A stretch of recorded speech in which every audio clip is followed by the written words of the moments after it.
Hello and welcome back to the 2020 Silk Roads ICH Networking Program. It is a pleasure to have you here again. After yesterday's meaningful agenda, I hope that we can complement it with even more thought-provoking content. Today, for session 2, I invite Jan Hladik, the head of the UNESCO Tashkent office, to serve as a moderator. Prior to his current post, he has served more than 27 years in the UNESCO system, holding well-respected positions and setting standards on various protocols and conventions.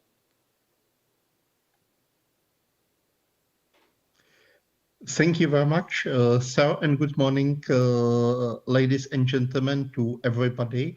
And thank you very much for giving me the possibility of moderating our important session entitled Cooperation and Solidarity for Operating the ICH Network Along the Silk Roads. We have 5 distinguished speakers. We have Professor Sang-Cho Kim. We have Mr. Alim Feyzulayev, with whom I have had the pleasure of working within the important project on national legislation. We have then Monsieur Philippe Bossard. Bonjour, Monsieur, et je suis ravi de faire votre connaissance. Afterwards, we have Dr. Kaloyan Nikolov. Kak jste? Dobře jste? And finally, we have Mr. Dae-Yong Ko from who is the curator of the Tug of War Museum. We have quite an important issue, so let me please start by giving the floor to research professor Sang-Cho Kim. Please, you have the floor. So, and thank you very much for joining us. So you have the floor, and good morning, please, or good afternoon in the Republic of Korea. Okay. Good afternoon and good morning, everybody, every participants. Here it is the 1 p.m., so it is already afternoon, but most participants are in the morning times. First of all, I would like to express the big gratitude to the ICAS and the ICHP for organizing this meeting for further efforts to discover and preserve the intangible cultural heritage of the Silk Road in Eurasia. In my turn, I would like to express some criteria for future further progressing for ICH networks, especially focusing on the Silk Road issues. Shortly, I will brief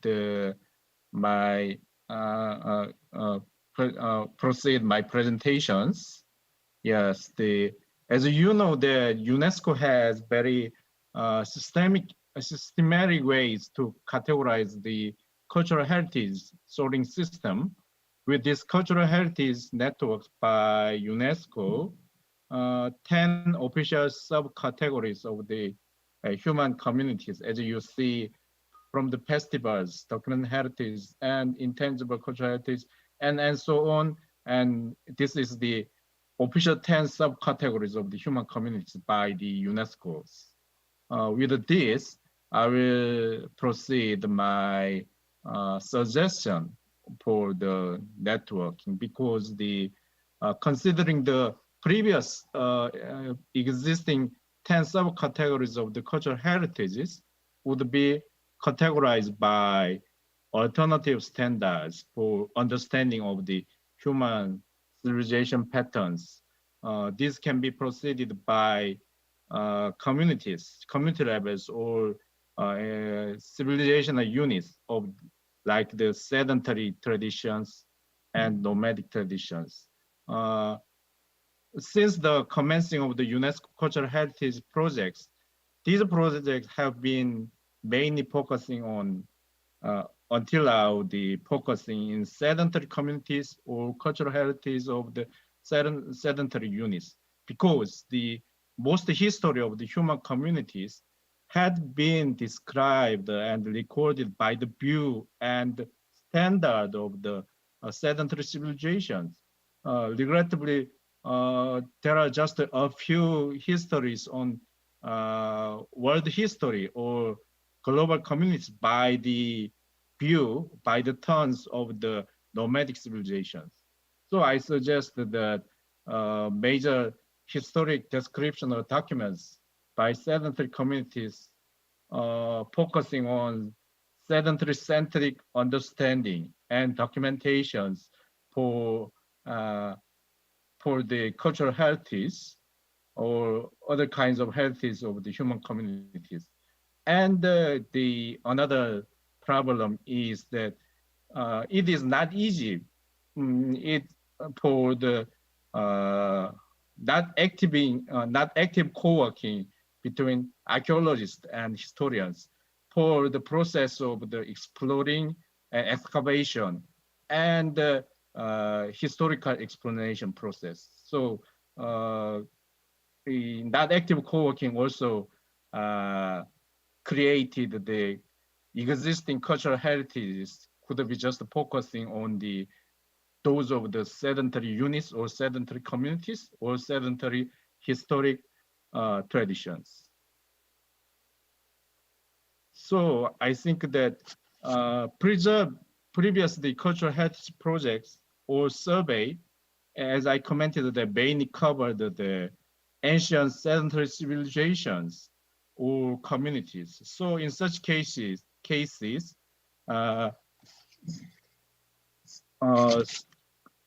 the cultural heritage or traditional cultural resource of each individual sedentary communities was major item of excavation or survey or recovery and preservation.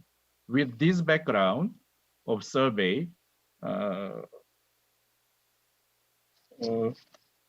or less focusing on connection on influencing among each sedentary communities.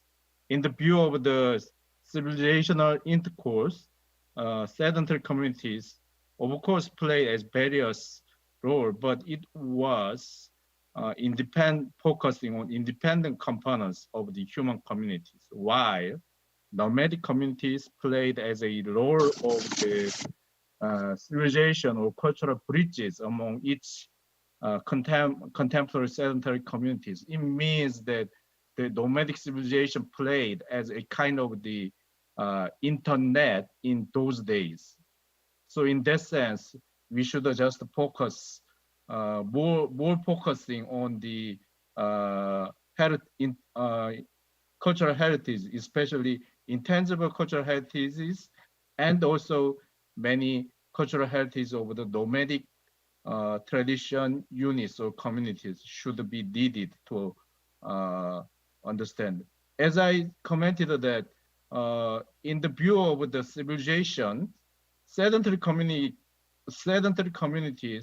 can be very independent components of the human communities. That means the sedentary community means a kind of a that point in the civilizational route, but nomadic communities played a role of the civilizational or cultural bridge among each sedentary units.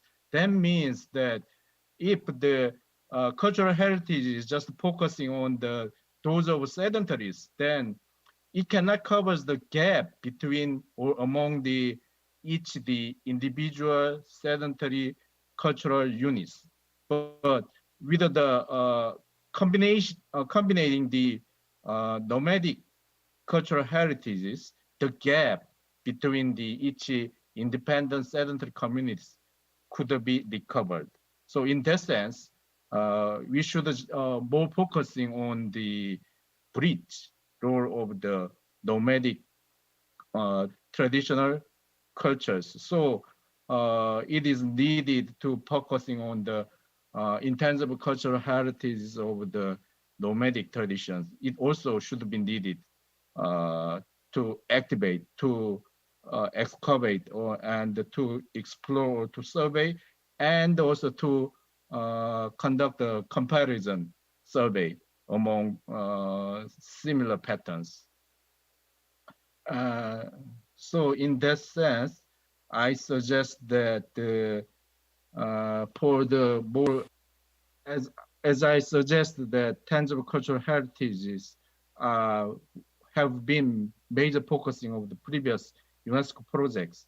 And so it covers the major item of the sedentary communities was treated in that process, the projects, but less focusing on nomadic communities. So in that sense, in this point, we should also more and more focusing on intangible cultural heritages.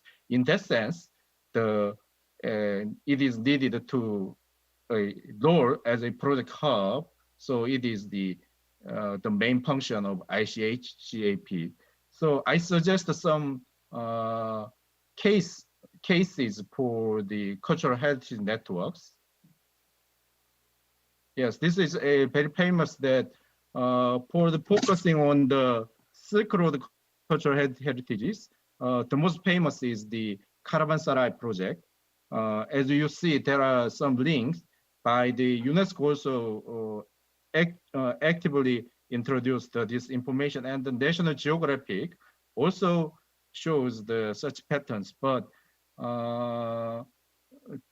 these projects have some gaps that they did not analyze or conduct a comparison among neighbor sedentary communities or sedentary units. So it means that there was no consideration on civilizational or cultural interconnection and influences among each items of heritages. So I suggest that in Korea, there was such a kind of the project or survey based on networking approach case. It was the program, it was conducted by the Korean Broadcasting System KBS. Program name is Insight on Asia, a doodle road. They suggested the 6 episodes document series on the origin, spreading, and localization of the noodle cuisine in the total Eurasian communities. And they also suggest the interactions and the influences. So you may also watch such episode by these links. And the next is my project as the co-researchers that was the proceeding now, the development series of the Silk Road, Asian, 7 countries traditional martial arts, dance, and play, including Korea, Japan, China, Mongolia, Kazakhstan, Uzbekistan, and Iran. It is still in progressing until the end of the August of 2022. Understanding the diversity of cultural heritage by civilizational approaches and the digitalization of the creating prototype of the ICH media resource of 7 Silk Road Asian countries, especially focusing on traditional martial arts, traditional dance, and traditional plays. And in the final moments, we should conduct direction or interconnection among 7 traditional groups. So this is a process for these research projects. Yes, this is also a kind of simple samples is the traditional wrestling is from the Korea, Japan, and Chinese, and the Mongolian case, and the Kazakhstan case, and Uzbekistan, and Iran. Yes. So we also suggest to find a clue to interconnections among each intangible cultural heritages in the Eurasian continents. Yes, and if the project would be completed, then we can also suggest a kind of this database projects. And another is the personal experience for network approaches. So in 2004 and 2005, I conducted the video clip collections for ethnic Koreans of Soviet Kazakhstan by National Institute of Korean Histories. With this pilot projects, after the 12 years passing, the project was spread to all the Central Asian country levels.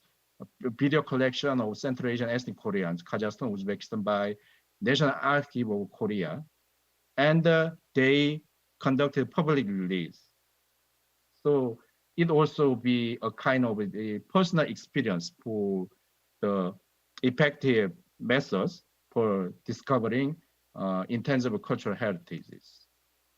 Yes, and this is those days the news report by the newspapers in 2017. Yes, this is the video clips discovered in archive in Kazakhstan and Uzbekistan. Most of them are video clips. Yes, thanks for attention. And I also, my experience would be a example, a contribution for extending ICH networks in the Eurasian continent by the route of Silk Road. Thanks for attention.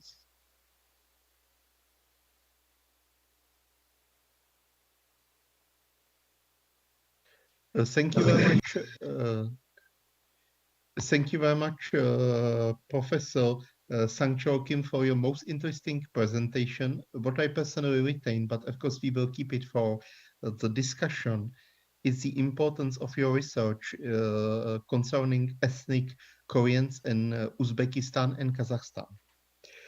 Thank you again. Let me please now give the floor to my distinguished colleague from Uzbekistan, Mr. Alim Feyzulayev.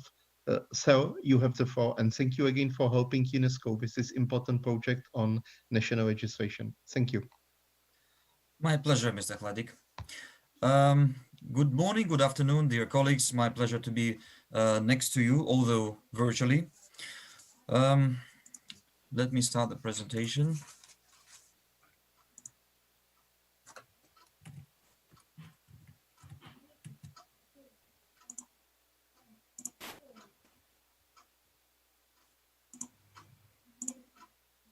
Can you all see the presentation? Yes, sir. I can. Yes, sir. Yes. I can see. Perfect. Thank you. Perfect. Here we go. In this particular presentation, we will discuss the operational issues of the Silk Road ICH network.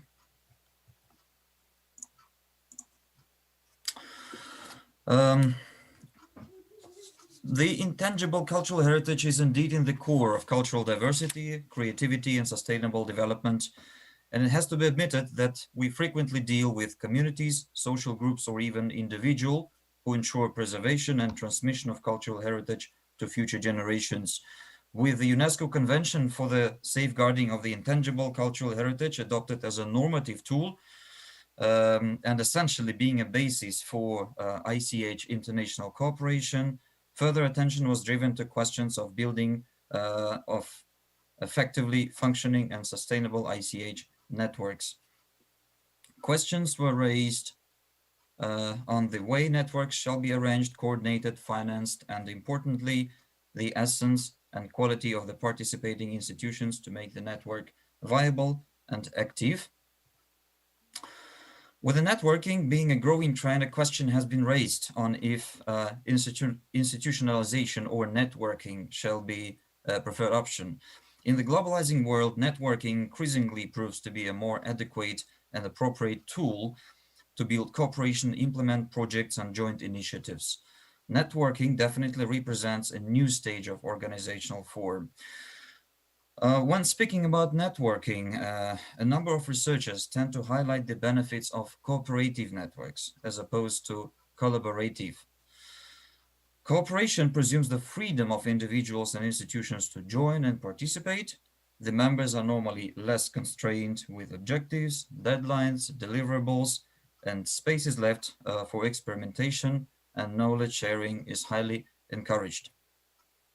However, in most cases, networks do have more or less defined rules of the game, to which all the members agree when they join the network and when they act as members.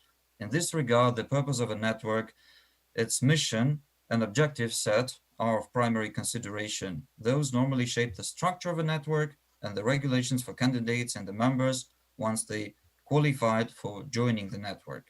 In the examples further, we will see that some networks tend to have more clearly identified obligations and duties for the members, while others are more flexible and offer a high degree of freedom for the members. Joining a network, on the other hand, offers certain benefits that differ depending on the nature of a network and its objectives.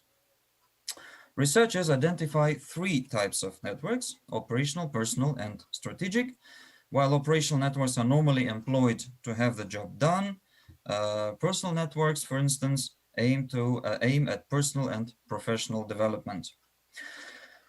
Although strategic networks are both external and internal and are needed to identify future priorities and challenges and make stakeholders support them. Although all of them are not mutually exclusive, to maximize efficiency, we have to learn how to employ networks for strategic purposes. And the first network I will review within this presentation is the UNESCO Creative Cities Network, UCCN, which was launched in 2004 and aimed to strengthen cooperation among the cities which recognize creativity as a strategic factor for sustainable development. So the network covers three creative fields. Those are crafts and folk arts, design, film, gastronomy, literature, media arts, and music. Having joined the network, the cities undertake to make their best effort to share best practices, develop partnerships, and promote creativity, enhance participation in cultural life, and ensure culture is an integral part of urban development. The application procedure had been continuously evolving and has been standardized. Applying for membership means that the candidates have to comply with the criteria set out in the network's mission statement and contribute to achieving its objectives. In particular, special attention is given to the existence at the time of application of a development strategy and availability of mechanism to promote creativity, art education, and capacity building in the creative fields. Along with compliance with the mission and the objectives, membership in the network also implies periodic assessments to ensure that the member city is continuously committed to participate in the areas of action set by UCCN mission statement and to promote exchange of information, best practices between the members. In this particular case, the assessment process and the guidelines were codified as a separate document called Membership Monitoring Guidelines, which was prepared in 2015. Cities prepared to submit their reports every 4 years by 30th of November at the latest. International Dance Council, CID, Conseil International de la Danse, is another example of an ICH network founded in 1973 and aimed to bring together key actors, both institutions and individuals active in dance. Being quite open and flexible, the network offers a very simple 4-stage application where a professional profile has to be presented, membership fee paid, and membership confirmed via a letter of confirmation. No code of conduct exists for the members of the CID, and being a member, one acts to his or her best interest. CID serves an example of a network which has no codified rules, offers its members to adhere to professional and ethical standards in an individual manner. World Crafts Council is a non-profit NGO founded in 1964 and aims to promote fellowship, support economic development through income-generating craft-related activities, arrange exchange programs, workshops, conferences, seminars, and offer encouragements to craftsmen. There are 5 categories for the World Crafts Council. For example, national entity members being essentially a group, partnership, cooperation, association, foundation, or other organization within a country, enjoys full voting rights. Individual members, who are also called Friends of WCC, represent individual craftspeople and are not granted voting rights. The International Theatre Institution aims to promote the international exchange of knowledge and expertise in the theatre art, strengthen collaboration between institutions, collect documents, spread information about performing arts. And this is a good example of a network which sets supporting of a festival one of its objectives. The festival is called Theatre of Nations. It has 4 types of membership, where the basic unit is an ITI center, which in turn might comprise both individual and institutions. The festival first held in 1957 in Paris with 10 nations represented by 16 companies. The festival grew into a major showcase of international theater in the world, promoting international exchange, quality, and diversity of contemporary theater. Although the festival has been suspended, it was last held in China in 2008. It is still supported by ITI and ITI centers, and the Secretariat is open for applications for further festivals to be hosted by any city, literally any city. The unique character of the festival is still protected by the procedure of ITI. The International Council for Traditional Music is a network which aims to study, practice, and document, preserve, and promote the traditional music. There are 7 types of membership. The institution publishes its periodicals and has arranged a number of activities and events. For example, the ICTM World Conference, which is active since 1948. And here we have individuals which are members of the network and representatives of organization called national regional committees. They all act as links between ICTM and the community of individuals and organizations involved in traditional music and dance. The network can be characterized by quite a well-structured governance and diversity of activities. For example, including publications, ICTM study groups, and many more. ICOMOS, International Council on Monuments and Sites, being a global NGO associated with UNESCO, an advisory body to the World Heritage Committee, is in fact a network bringing together individual professional practitioners and institutions, which aim to promote conservation, protection, use, and enhancement of monumental heritage. Presently, ICOMOS has a hierarchically structured governance and holds its regular events. The Council has codified the rules of procedure, which among other matters regulates the membership procedures, payment of fees, and issues related to non-compliance, appeals, and sanctions. The International Music Council is currently the world's leading membership-based professional organization dedicated to promotion of music. Interestingly, IMC does not have individual membership and is presented by institutions only. For instance, National Music Council shall demonstrate active involvement within the respective country's musical life, ensure cooperation and support from decision makers, including the government. In other words, the stakeholder support. The Council does not have formal assessment or reporting procedure for its members.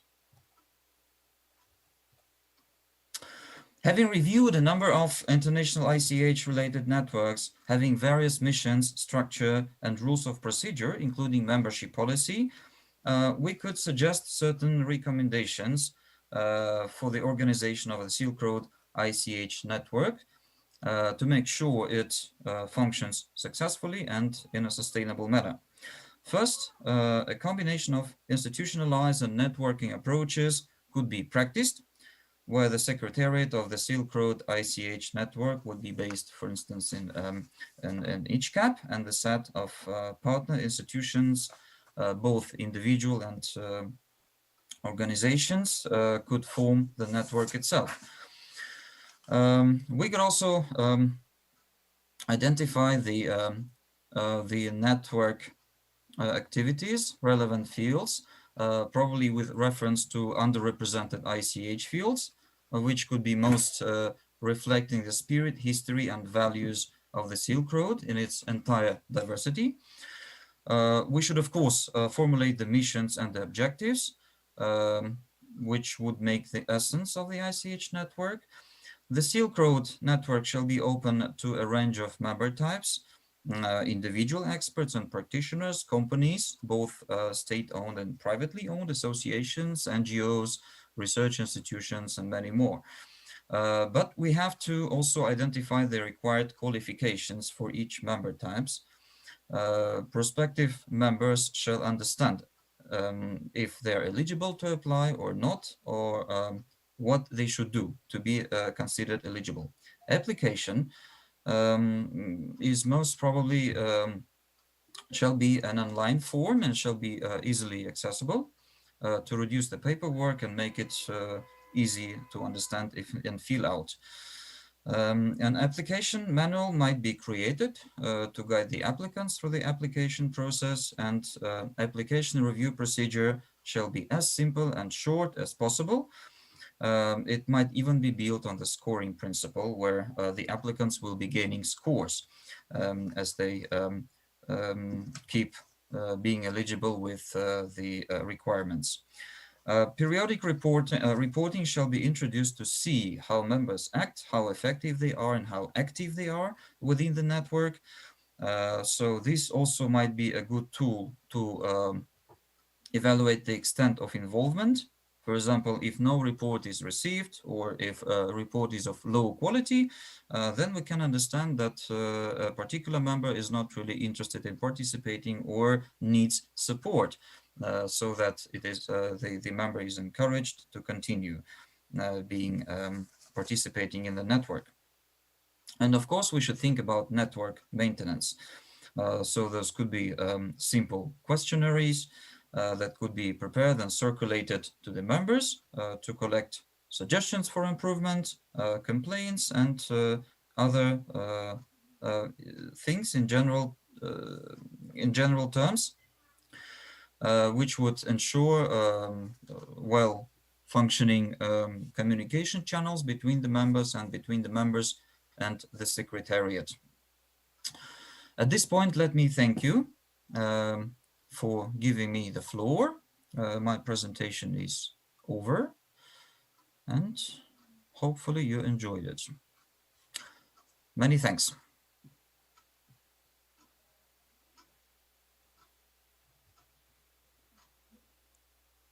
Thank you very much, Mr.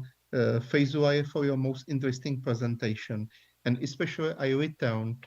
I took from your presentation this most important issue of coordination among different stakeholders in order to achieve a common result and in order not to overlap efforts.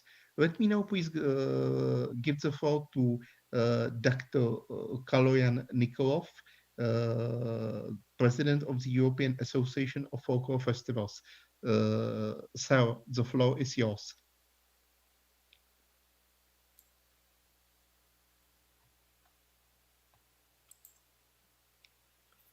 Thank you very much, Mr. Хладжик. Аз съм добре. Благодаря. First of all, I want to express my attitude to the organizers of the meeting and all participants.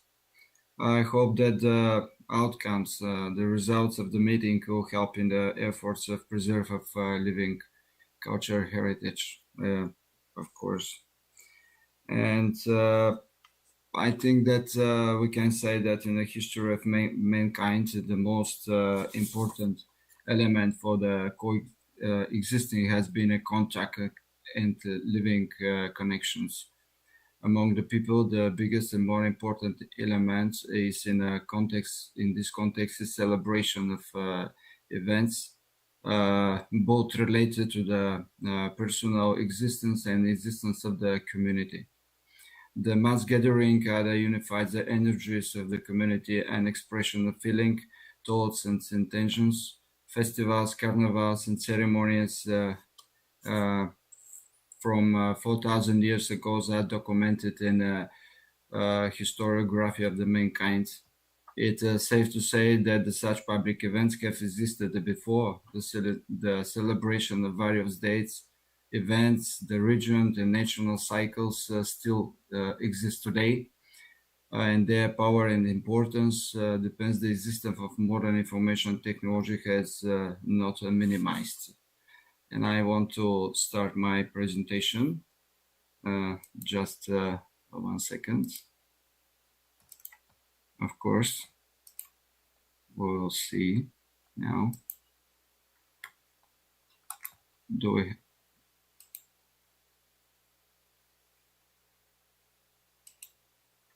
Yes.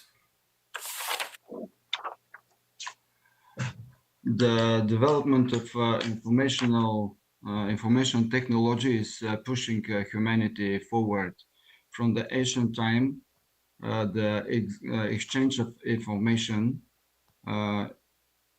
is important, and for the development of technology, education, culture, and lifestyle.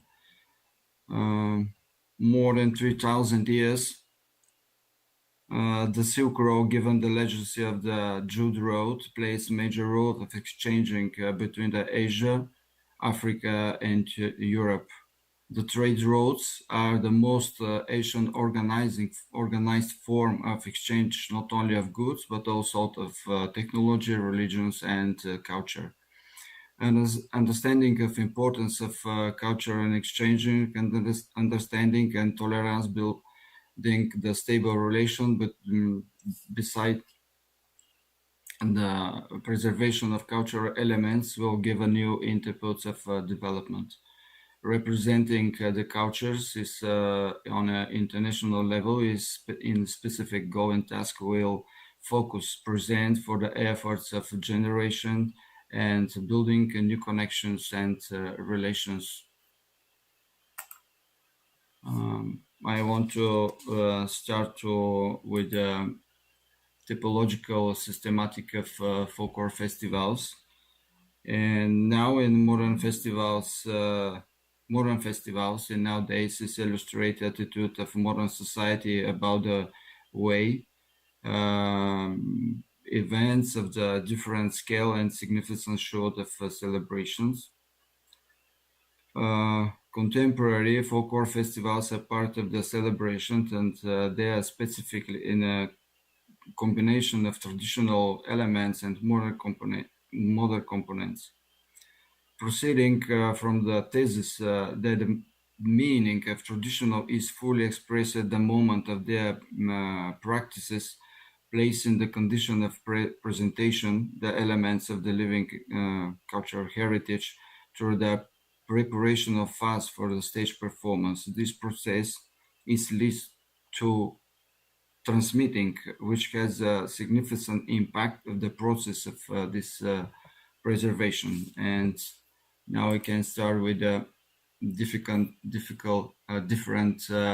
characteristics of folklore festivals. We can say that the first characteristic that we can explain is anthropological characteristic. In this connection, this first characteristic is presentational characteristic of the folklore festivals. These festivals is without competitive nature, and this festivals is organized in focus and it perhaps is on accompanying goals and events. Presentation of the participants to the wide audience of the combination with the accompanying events. This type of festivals is belong to a traditional celebration of separate settlement of the regions. The next characteristic is festivals with competitive nature. these festivals we can divide into main groups. The first group is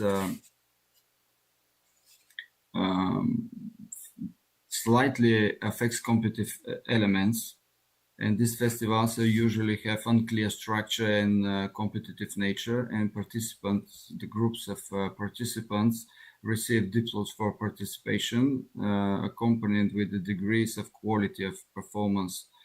And the second is strongly affected competitive elements. This position can divide into groups, of course. It's a sporadically organizing festival with a strict and clear resets and task for criteria of evaluation and of the performances. Build the structure of evaluation with the reward system and hierarchical structure. And next is a network of hierarchical structure of festivals with the equal criteria and competitive nature. Next characteristic is socio-cultural characteristic. It is first we can say that it's a territorial range. In this territorial range, we can trace the festival with local festival with local importance, regional importance, national folklore festivals, and international folklore festivals. The time range, this is a cycle of conduction and the relation of conduction of different kinds of festivals. Organizational format, we can divide here with a way of financing of combination of previously presented criteria. And this is first that we can say that we have a festival with full funding from the sponsors of the organizing committee. In this case, the transportation costs, the place of organization of the festival, as well the accommodation, the meals, and the participants of all organization costs are coming from the organizing committee, and they are financing all of this. The second, we can divide here on different scales. Funding from local government, funding from sponsors and advertising companies, funding from state institution, and co-funding by sponsors and institution. And second, we have a part of funding. In this case, transport cost of the participants and to the value of festivals is excluded from the full funding. They get from the transportation to the field of festivals get from the participants from different ways. We can see that we have a festival with self-funding. In this case, the all cost of organization of the festival, transport cost, accommodation, meal for participants are borne by participants themselves, and in the form of participation fee or enters tickets. And we have other festivals with self-funding, with particular funding from the sponsor and local government. Depending of the agreed funding of the festivals, the announced participation fee can be reduced, and that way there is more mass participation in the festivals is supported. We have a proposal of conduction. The main purpose of the conduction of the folklore festivals is exchange and sharing of folklore, creating a new contacts and connection, promoting folklore arts, and preservation the traditional, transmitting. And we can divide it this not by main purpose, but the accompanying goals. We can divide in a touristic orientation, the sharing of popularization of touristic and historical facts and territory of the festival. presentation of specific products or service specific of a settlement, representative settlement of the region, and supporting the economic and condition of the regions. Next characteristic is artistic characteristics. There is festivals only for professional teams, and these festivals they have a professional performance, and their characteristic is the using standard organization methods for financing by selling tickets for the events. Non-professionals participants, this is they cannot sell the tickets to fundraising the festival goals, and yeah, we can share the way of financing that talking about in the previous organizing formats. We can say that we have many accompanying events. The Folklore Festival is a great potential of accompanying events in different kinds of forms. There is exhibition, ethnographic exhibition, culinary exhibitions, photographic and crafts exhibitions, culinary events at all, trade fairs, master classes and training courses, conferences, seminars, and so on. There is a case of folklore festivals. There is cases that folklore festivals is like accompanying events of the other big events, like for industry presentation, fairs, and so on. We can say about a digital imprint. Now we have a emergency situation of the world, coronavirus, and we now can see that new technologies can development of different scale and different ways for organizing of the festivals. As we enter in a new millennium, the development of information technology offers more and more conventional, convenient ways to promote and archive in order to future use the results of folklore festivals, capturing of the current state of living culture heritage is important element for its preservation and transformation. We saw that already have many festivals that is conducted online in online environment. We can say that for festival types of networks, it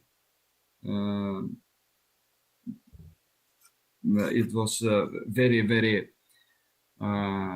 good explanation by Mr.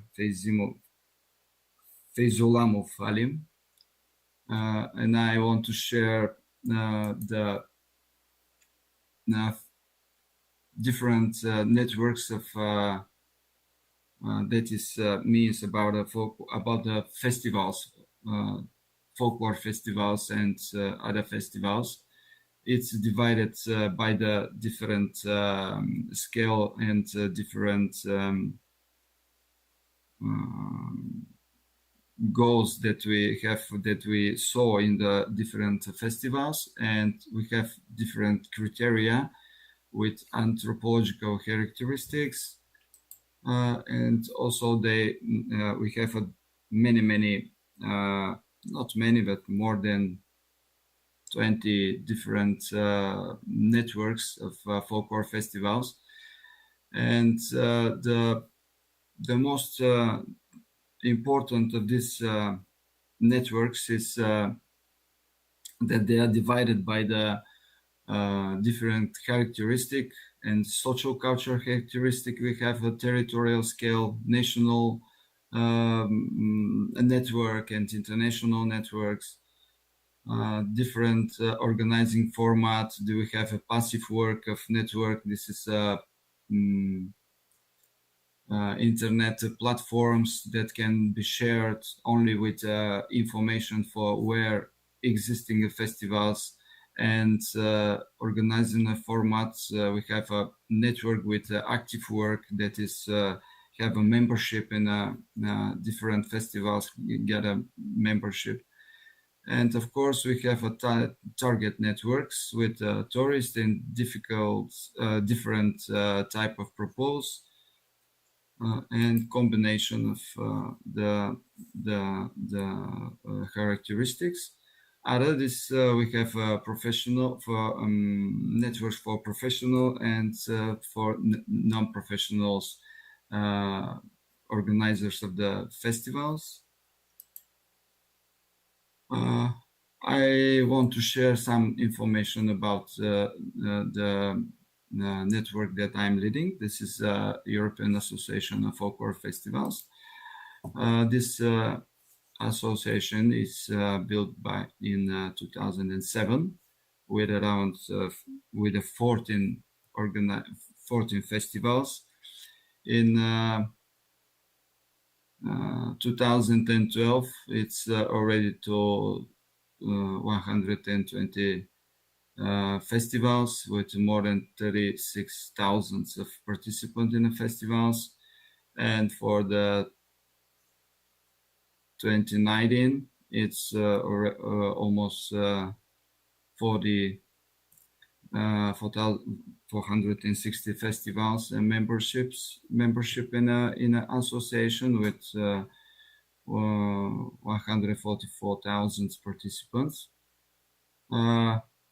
And nowadays we have almost more than 5,000 festivals on a website of EAF, and that is announced for 2021. It's a big number of festivals with same goal to preserve and to present the dances, the singing of international scale of folklore elements. How we can create a sustainable network of festival? We must sharing the common idea, trust, and corrective cooperation. Principle of joint of network. It must be volunteer, of course. Must be building administrative structure, visibly of benefit of this structure. Construction of a digital center is more important nowadays. Fast and correct communication, and important to get a benefit for the membership and establish network. Methods of sharing. Of course, we have exchange of the groups, accompanying science conference to the festivals, culinary festivals, and craft festivals, preparation of streaming platform for broadcasting of festivals, documentary made by basic of the events, different films, digital imprint. Of course, we must build a common open database, exchanging of festivals on the on the Silk Roads.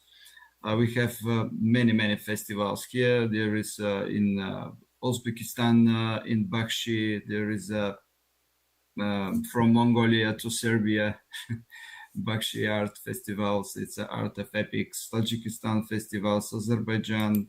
We saw the festival of mask in Korea, and we have the different personalities that we have in the range. It's like a Marco Polo, Nasruddin Hoxha. It's a well-known person from China to Spain, and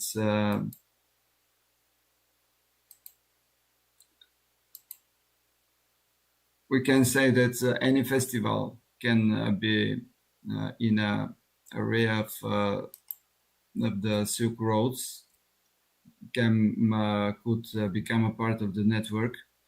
And if this new built network have a selection, only the selection can stop the number of the festivals, and capacity and the goals of the principles of the building structures is important factor for the sustainability of the network. Of course, I think that I'm over the time.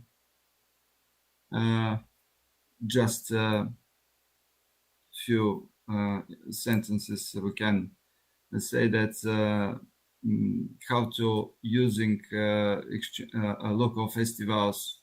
We can use the local festivals with additional focus of main objects, preparation of exhibition of the region with the contribution of the local population, of the sharing of the culture, and trade as a result of Silk Roads, and accompanying with science conference, exchanging of participating groups with the different countries, creating new folklore events, and combined approach. Of course, I have a little bit.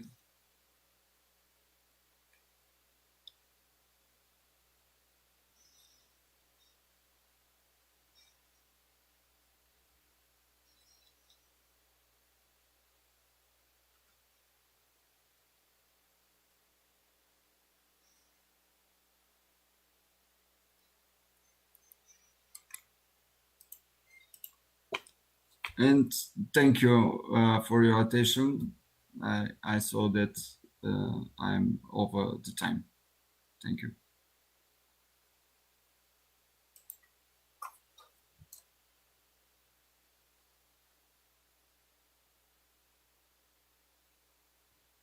Thank you very much, Dr. Kaloyan-Nikolov, for your most interesting presentation. What I retained personally from this presentation was, in fact, your accent on festivals in Uzbekistan, which was really important. Thank you so much. So let me please give the floor to our colleague, Mr. Bossin. Monsieur Bossin, vous avez la parole. Bonjour, good morning from Paris. SIOF is an official NGO in partnership with UNESCO, with more than 110 members countries, with more than 400 international festivals each year around the world, and thousands of national folk festivals. SIOF considers intangible cultural heritage as a mainspring of a cultural diversity and a guarantee of sustainable development, as underscored in the UNESCO recommendation of the safeguarding of traditional culture and folklore in 1989 in the UNESCO Universal Declaration on Cultural Diversity, and in the Convention for the Safeguarding of the Intangible Cultural Heritage of 2003. International Folklore Festival bring together folk art performers in a peaceful and friendly atmosphere. With their program, the participants will give to the other participants, as well as to a larger part of the population, an insight in folk traditions of their country, and they will strive for an understanding of the culture, heritage, and tradition of other people. According to SIOF policy, an international folklore festival will be fully accomplished as a meeting place for cultures when it is organized in the spirit of friendship and promoting a culture of peace. I would like to present 4 presentations from SIOF China, SIOF India, SIOF Russia, and SIOF Korea. Human living environment and intangible cultural heritage protection along the Silk Roads in China. As a living representation of culture diversity, intangible cultural heritage is conducive to promoting the dialogue and mutual recognition among civilizations of the world's diverse cultures. China government encourages and supports the use of the special advantages of intangible cultural heritage resources on the basis of effective protection China is now rationally utilizing representative items of intangible cultural heritage to develop cultural products and services with local and ethnic characteristics and market potential. We can put the PowerPoint, please, from South China. Thank you. Human environment background among their Silk Road overview. Economically, the ancient Silk Road, as an important land traffic artery in China, has played an important role in the field of foreign trade.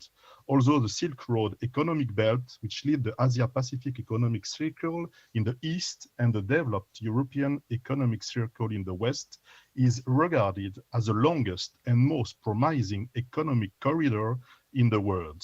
There is a huge gap between the economic development level and the two ends, and most of them belong to poverty alleviation areas.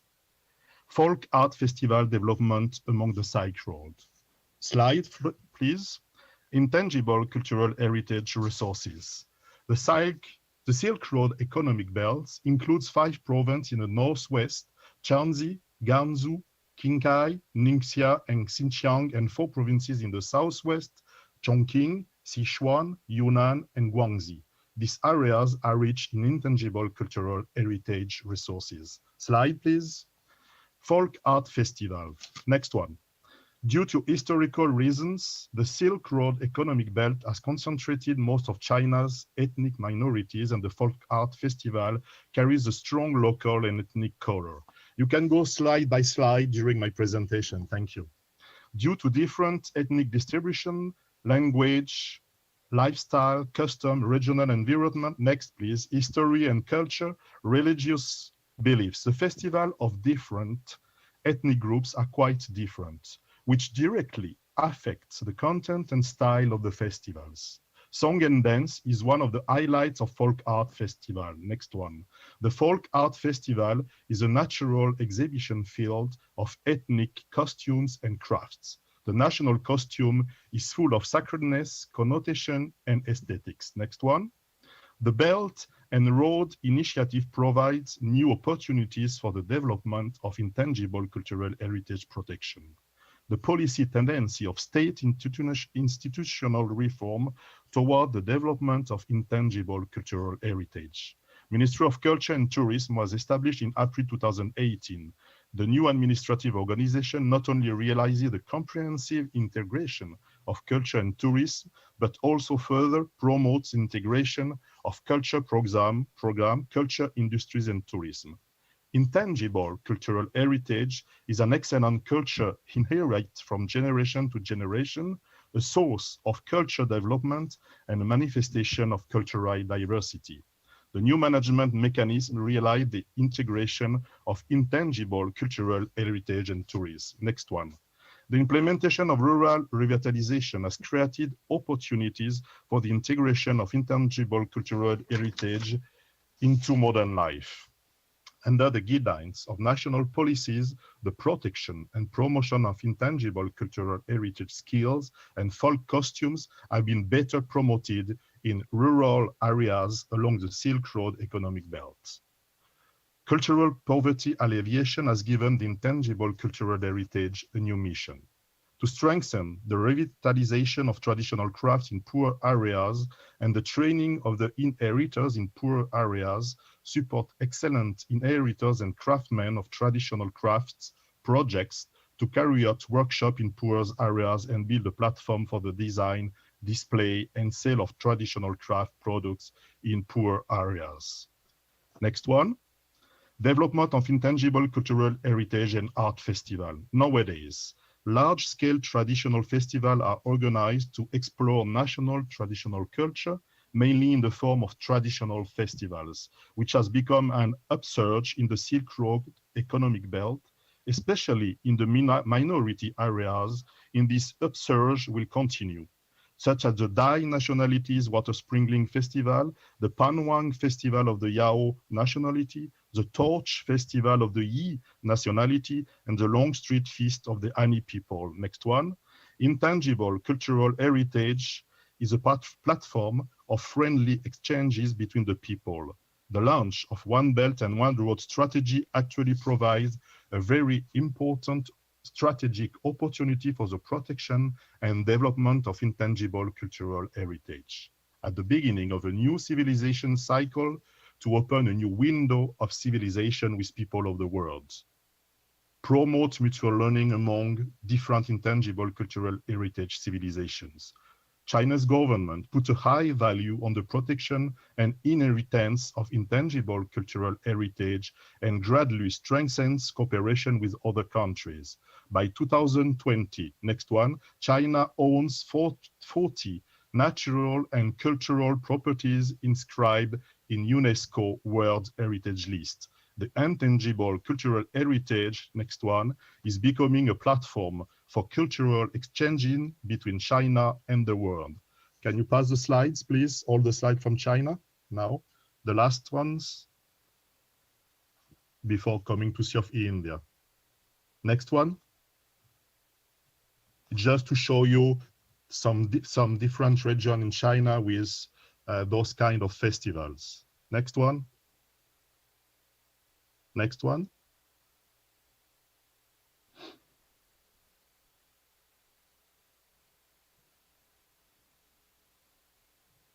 Next one.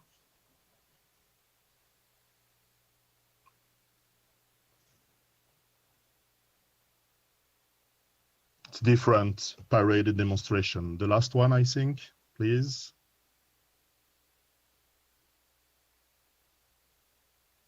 Yes, last one. Sorry, it should have been more quick, but it's okay. Let's go to Sea of India, if possible. Like this one, I will start with Sea of India and the slide will come. Next one. Can we go to Sea of India to jump, please? We have seen all this one, I think, already. Sea of India. India intangible cultural heritage flows from her 5,000-year-old culture and civilization. Can you go to Sea of India, please? Thank you. While there are four main cradles of civilization which, moving from east to west, are China, India, the fertile Crescent and the Mediterranean, especially Greece, and Italy. India deserves a large share of credit because she has deeply affected the cultural life of most of Asia. Thank you. Next. She has also extended her influence directly and indirectly to other parts of the world. The civilization that developed in the valleys of our two great river systems, the Indus and the Ganges, also in a sharply demarcated geographical region due to the Himalayas, was complex, multifaceted, and was never isolated civilization. India civilization has always been dynamic, not static. Settlers and traders came to India from the land and sea routes. While giving due consideration to the UNESCO scale of ICH, the Indian perspective of the ICH, especially referring to holy heritage cities like Ayodhya and Varanasi, Uttar Pradesh on Silk Road, could be classified into 10 broad categories: oral tradition, performance arts, parikrama, yatra parikrama, rituals and festivals, traditional art and craftsmanship, next one, scholastic tradition, indigenous knowledge and healing tradition, memorials, icons and saints, associated sites and performances, and birthplace and memorials of freedom fighters and literates. Next one. Fairs and festivals on the Silk Road are very wide depending on the regions and areas. Next one, please. We have many festivals along the Silk Road, New Delhi, where the folk dance from India and various countries are highlighted, organized by government and NGO and various departments. Next one. The festival gives the chance to highlight the culture not only from one place or formation, but also wide ICH elements are displayed and celebrated round the year at different intervals. Next one. It's lots of ICH element among Silk Road. You see Chow dance. Next one.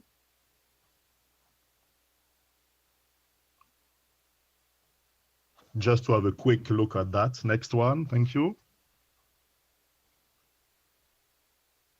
Kütüyatam Sanskrit Theater.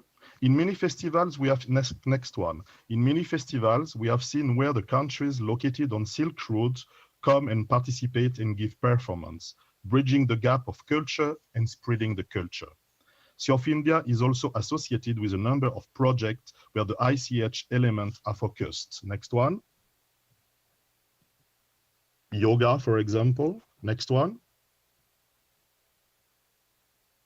Holi, historical origin date back to pre-Christian times.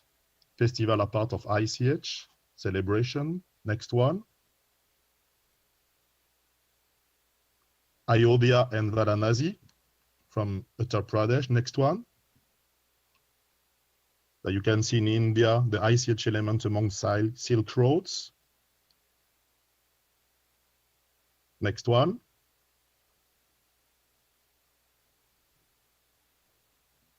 Next one. Here you can see folk dance festivals in India, of course. Next one. Thank you. SIOF Russia.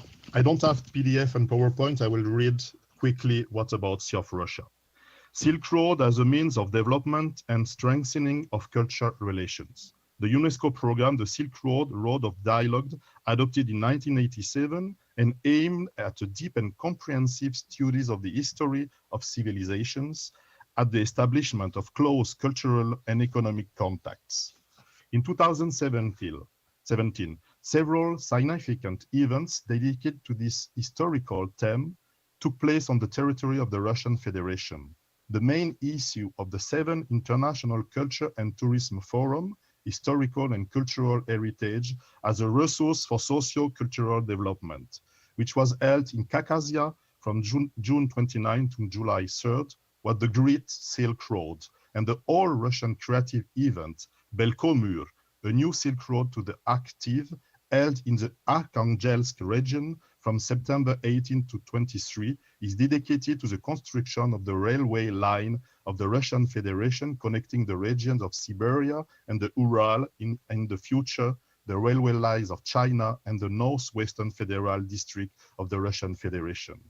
The Khakaz Forum included a round table named Intangible Heritage of Folk Culture for the Great Silk Road to the present times. The issues related to the safeguarding and development of the national cultural heritage of the peoples of Russia living on the territory of the route of the Great Silk Road were discussed.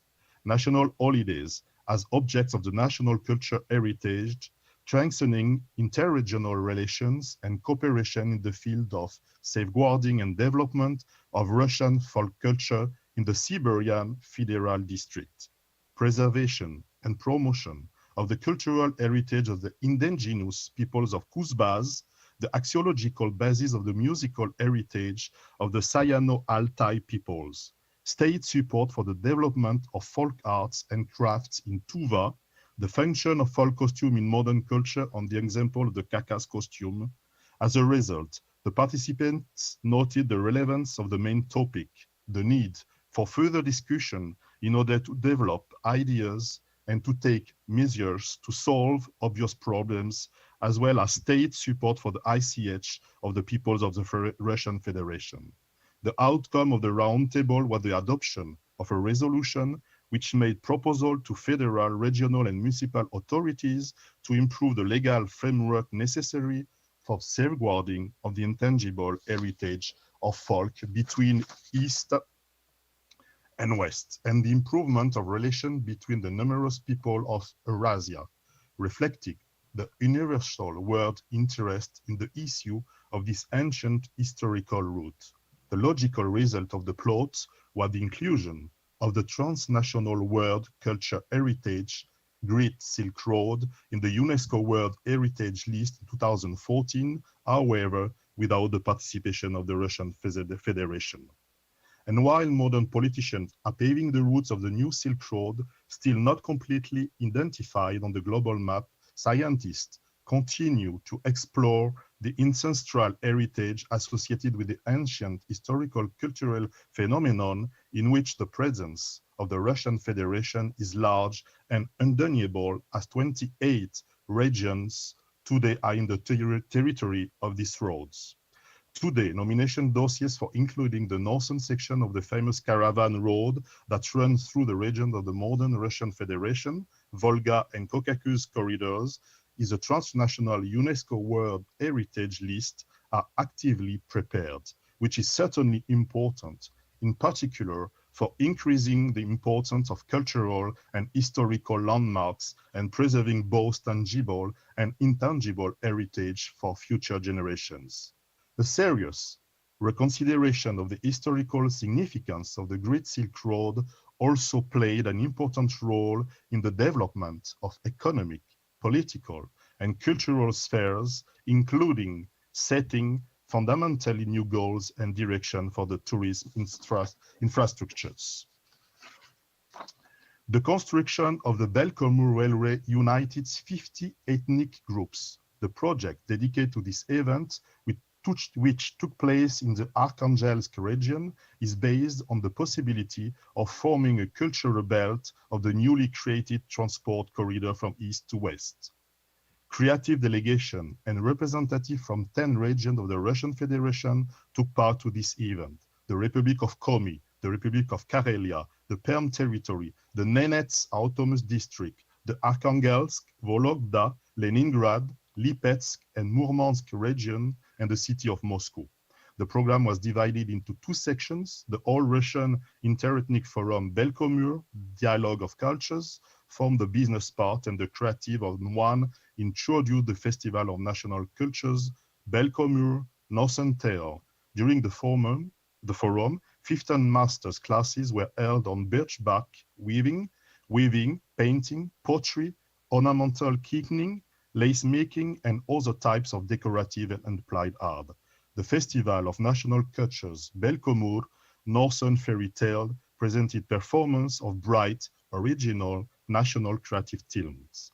It is obvious that Russian projects, united by the theme of the Silk Road in its historical and modern aspect, will attract the attention of foreign partners in the future. The comprehension of the highway and the development of culture dialogue continue. Korea, this is the last one, please. Next slide. Next one. So as you can see here, the representative list of intangible cultural heritage. Next one. Next one. Here you can see the Anseong Namsadang Podeoji Festival, a very important one in Korea. Next one.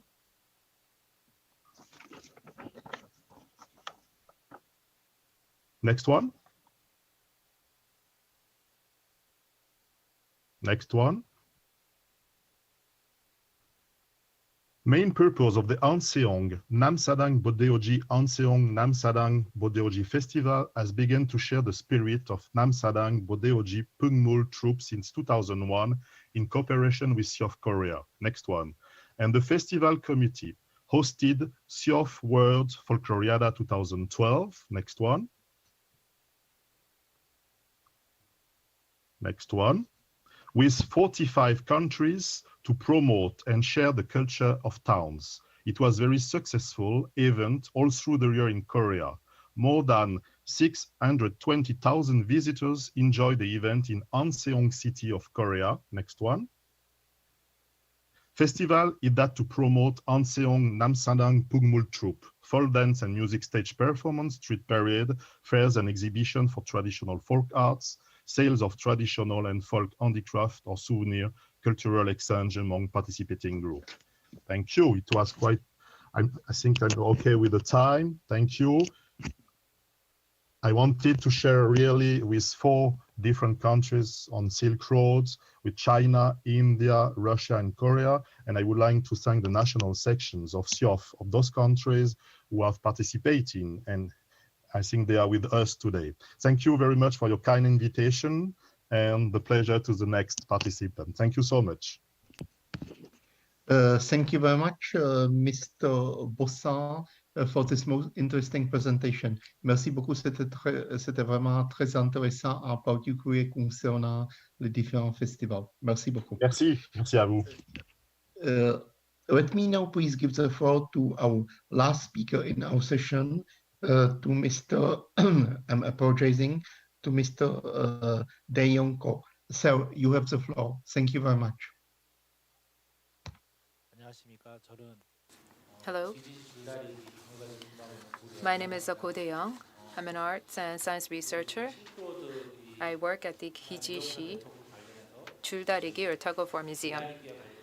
I'm going to take this opportunity to tell you a little bit about tug of war or 줄다리기 as an intangible heritage and what we can do to try to identify more efforts that we can do to protect the communities involved.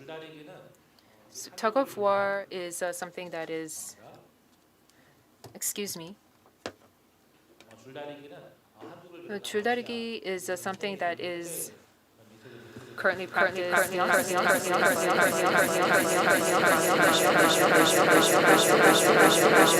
The participation of many different people, not just a select few, which means that this has really become widespread and is practiced very widely in many countries across Asia, particularly in countries with a strong agricultural or rural tradition. If you take a look at these tug-of-war traditions, there are many, in fact, but there is one festival called Kijishi tug-of-war festival. The Kijishi there refers to a region name, and I am involved with the work in preserving the Kijishi tug-of-war. This was actually done as a lunar calendar event. However, recently, we have been hosting it the second week of April every year. This has a history of about 500 years. And given the specific characteristics of tug-of-war, it represents the regional, agricultural, rural, and various social characteristics of the region. And the people participate in the tug-of-war tradition as they pray for harmony and peace. As you can see, it's a very big rope that they use, and similar traditions can be found in other countries, such as Japan. The Kijishi tug-of-war was also later developed into a festival, and it is something that you can see there in the picture. It all started when we first built a museum. After this museum was built, many of the community members understood that this Kijishi tug-of-war can be a symbol for the region, which meant that the local government invested very significantly in the tug-of-war element. And in 2011, we were able to successfully build this Kijishi tug-of-war museum that you see here in the photos. And in the process of building this tug-of-war museum, we wanted to have a better understanding of not just the Kijishi tug-of-war, but the tug-of-war traditions of other countries. So we engaged in research as well. And in the process, many of the countries who have similar traditions engaged in more exchange, and we came up with a basis for further cooperation. We already knew that other tug-of-war traditions existed in other countries. They knew that we had Kijishi tug-of-war, but in the past, there really was not any active exchange among ourselves. However, with the Kijishi tug-of-war festival, we thought that this was a great opportunity to invite other countries, participants from other countries, and this could function as a sort of network to allow the participation of many people from other countries so that we can maybe even develop a new tradition of tug-of-war. So as you can see in the pictures here, the tug-of-war traditions are slightly different. The sites are also slightly different, but as I mentioned before, they are all based on rural traditions.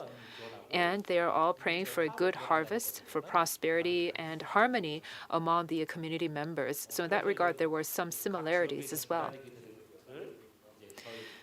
As I mentioned, there are these many different tug-of-war traditions in other countries, but we invited them to come to our Kijishi tug-of-war festival to provide demonstrations, and we wanted to further our exchange. The tug-of-war traditions were slightly different, and so the participants all enjoyed themselves, and there were even tourists who came from many different places who really enjoyed their time at the Kijishi tug-of-war festival. And this later on provided an opportunity to have a very solid network of cooperation. So what you see here in the picture is that many of the conservation committees of tug of war gathered together to create a federation of sorts, a tug of war federation. In the picture, you see 5 associations, but later on, we had one more association join as a member to this federation. So now this federation has a total of 6 members. And in the process, the efforts of the Federation really led to much fruition. The Kijishi Tug of War Festival, as I mentioned before, the Federation's work really contributed to the growth and development of the festival. And we also wanted to build our capacities. So the Federation organized many different workshops for us, and also we hosted various performances and demonstrations of each other's tug-of-war traditions so we can all learn from each other. And various textbooks and educational resources were developed as well. All of these works were really came together when we ultimately successfully had a multinational nomination to UNESCO. At the time, many different members and associations were participating in the Federation also participated in this nomination work. Cambodia, Vietnam, Philippines, many different countries also came together for this multinational nomination to the UNESCO representative list of the intangible cultural heritage of humanity. So based on these domestic networking activities, we later on leveraged this into more exchange with Asian countries for a multinational nomination or a joint inscription. As you can see here, Korea, Philippines, Vietnam, Cambodia, in clockwise order, these countries continue to further exchange through this inscription, this joint inscription, and the efforts of the Federation.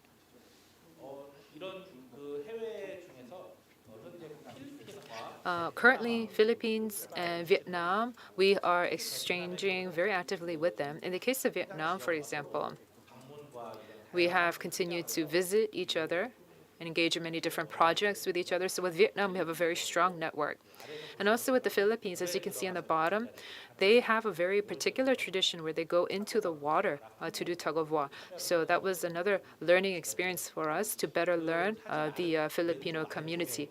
On the bottom left, you see the Filipino national costumes with the yellow color. So when we went to see the Philippines and later on with Vietnam, we were able to see the demonstration of a Vietnamese tug-of-war. And as you can see here, we can see the Vietnamese, the lines or the different IV jungles of Vietnam. We were supposed to this year invite all of these 4 countries together to have a festival together, but because of COVID-19, we were not able to do that, and I find that to be very unfortunate. We were able to facilitate more network exchange, not just in Korea, but with other countries in Asia. And based on that learning experience, I want to tell you a little bit of the lessons that we were able to learn. Now, in the process of facilitating and organizing a network, I think the most important thing is to have mutual interest or knowledge of each other's traditions. So if you just start randomly a network without having full knowledge of each other's traditions, that is not going to lead to much results. In the case of tug-of-war, the Kijishi Tug-of-War Museum played a very central role to try to further our mutual understanding of each other. And that mutual understanding later on led to actual strong networks. And also, for these joint inscriptions or multinational nominations, we wanted to try to have the participation of as many people as possible. However, in the case of tug-of-war traditions, these people who participate or who practice the traditions are not necessarily experts or academics. So for us, it was very important to have a mediator who can play that bridge, a role as a bridge, such as ICHCAP, or local museums, or national museums, or folk museums, or local researchers can play the mediating role. It would be very important to have a platform, and you need to invest your time and resources because you want to branch out with various different projects. And also, it's very important to have the role of the federation or association who is tasked with the preservation of this ICH. As you can see, we visited each other and engaged in academic exchange as well because we felt it was very important to further the mutual understanding of each other's elements. And as I mentioned before, we need different facilitating mediums. So it could be the government, local museums, other facilitators, or even sometimes some local residents can play the role of a bridge between different interested stakeholders. So it's very important for us to have these stakeholders or mediators involved. And after we had established this network and we wanted to continue to further our work through a platform, that platform can continue to contribute to more efforts and more cooperation going forward. So this platform can lead the way in aggregating information and knowledge to further exchange. The case of tug-of-war, for us, I thought it was very helpful when we participated in each other's tug-of-war traditions. But I think that it would be also important to branch out into different projects, such as education or training, or maybe museums can also participate to continue to gather different educational resources and maybe provide education to children, even exhibitions, various different activities, so that the network can become stronger and more reinforced. And once the network continues to get stronger, then it will facilitate even more exchange, but it will require a lot of time and investment.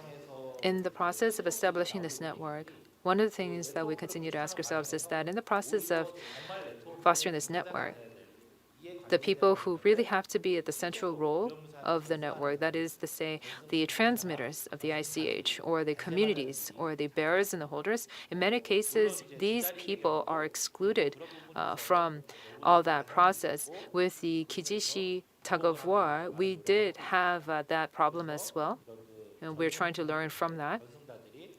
We're trying to make sure that the transmission communities can have an active role, that they should play and make their voices heard, and the government and the local governments and the various other stakeholders should have to support the efforts of the transmission communities. In the case of the tug-of-war festival, I don't know if it is as complete. It is not necessarily very global in scope. It is not completely developed to its fullest potential. This Kijishi tug-of-war festival is hosted in a very small coastal city called Dangjin. It's a very small city in Korea, and we were mostly engaged in city-to-city cooperation. And we are still in the initial stages where we have tried to foster overseas networks with Vietnam and other countries. But I think that we can now use this as a springboard to take a leap further and develop further. We are still taking baby steps, but we can develop further into a bigger, more global festival. I don't know if this is the best place for me to tell you about this festival because we are still taking baby steps, but I did want to share our experiences as we try to grow our network. I know that you are working to foster a Silk Roads ICH network. I hope that you have much success and that you can branch out into various different projects, including festivals as well. With that, I close my presentation. Thank you.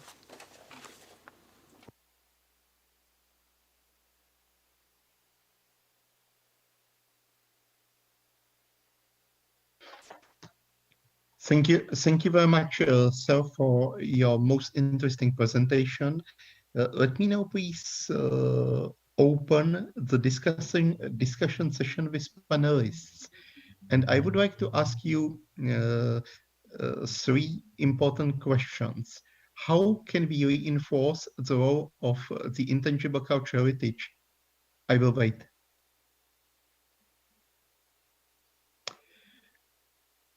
Let me please ask you three important, sorry.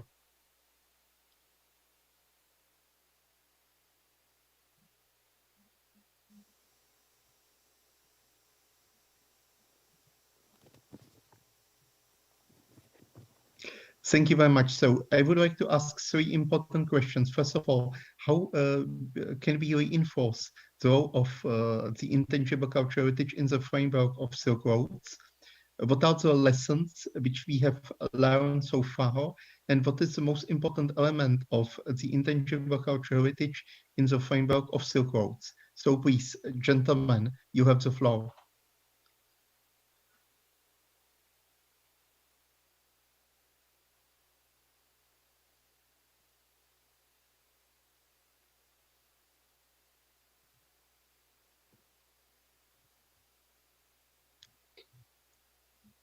Who would like to start the first one, if I may ask you?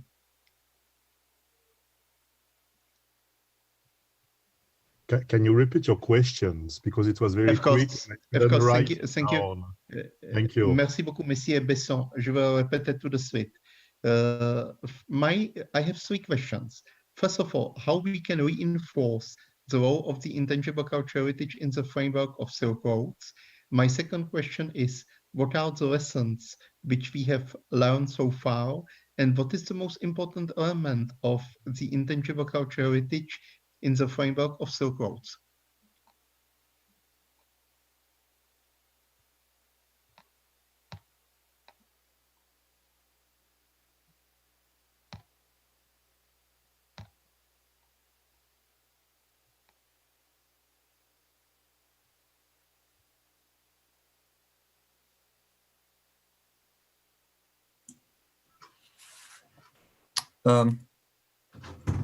Hope you can hear me clearly.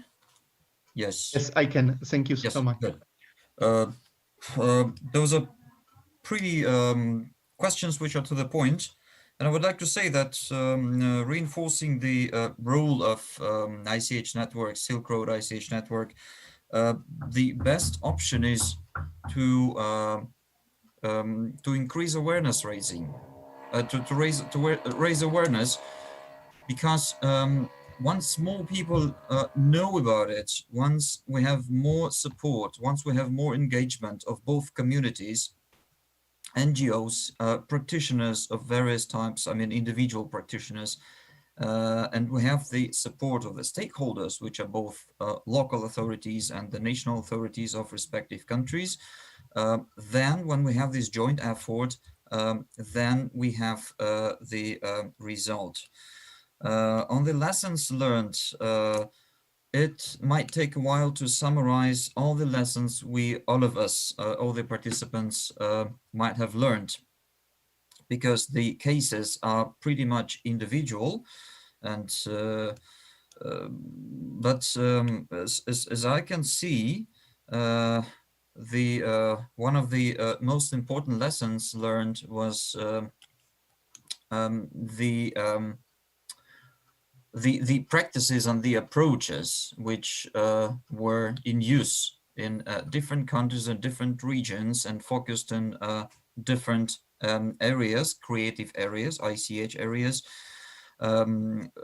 which of course, as our dear last speaker said, were as tiny steps, meaning we had not everything was done in one day, but those were tiny steps which through the evolution of the approaches were leading us to the ultimate goal, to the mission which we were pursuing.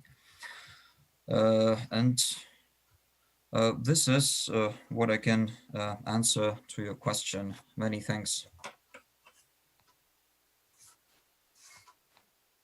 I will just, can you hear me? Very quick, Yes. because Yes, tout à fait. Nous vous entendons bien. Really, thank you. Alim, you already said what I wanted to say, so that's quite great. Just to say that for sure, for example, we have done 4 kind of examples of how to enforce the role of ICH elements in the Silk Road. You have seen that, for example, it's obvious that China and Russia are much more government actions. And this is really important with the communities there, and Korea and India much more with NGOs actions community also, and it is different level. And I think here we can see how we can work with this for the future. And it's quite important, level of government and level of NGOs. And that's why I wanted to present 4 different aspects of our actions in those countries. We have much more, for example, in Uzbekistan, in Tajikistan also, but it can have been much more longer with those presentation. But really, it was important to see that. And I think this is very important to share that kind of action that we can do with those countries. Thank you.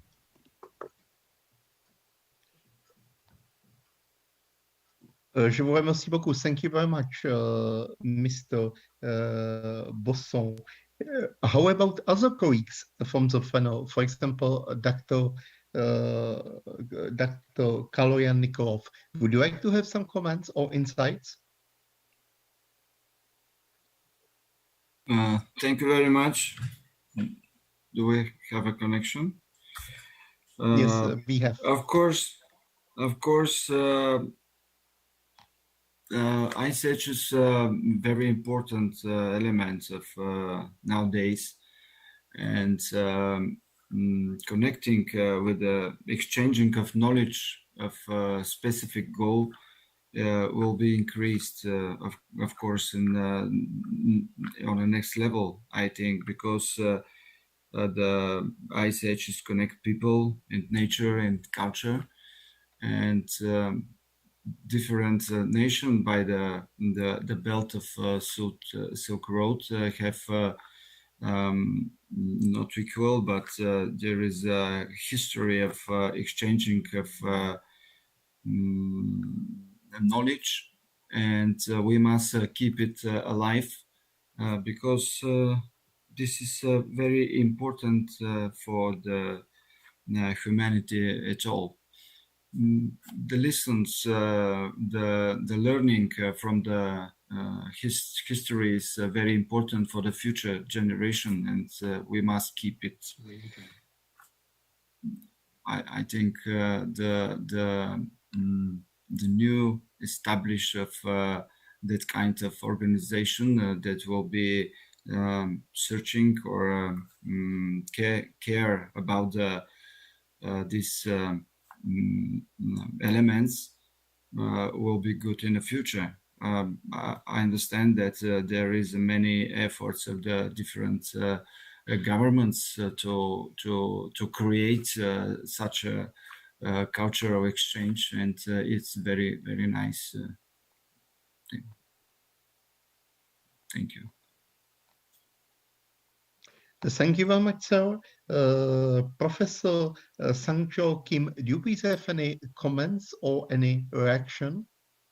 Yes. In my case, as I suggested, that the most cultural heritages or in terms of cultural heritages projects or survey focused on the one side of the civilizations, and though each survey or project have good results, but the most cases there are no trials for comparing neighbor intangible cultural heritages.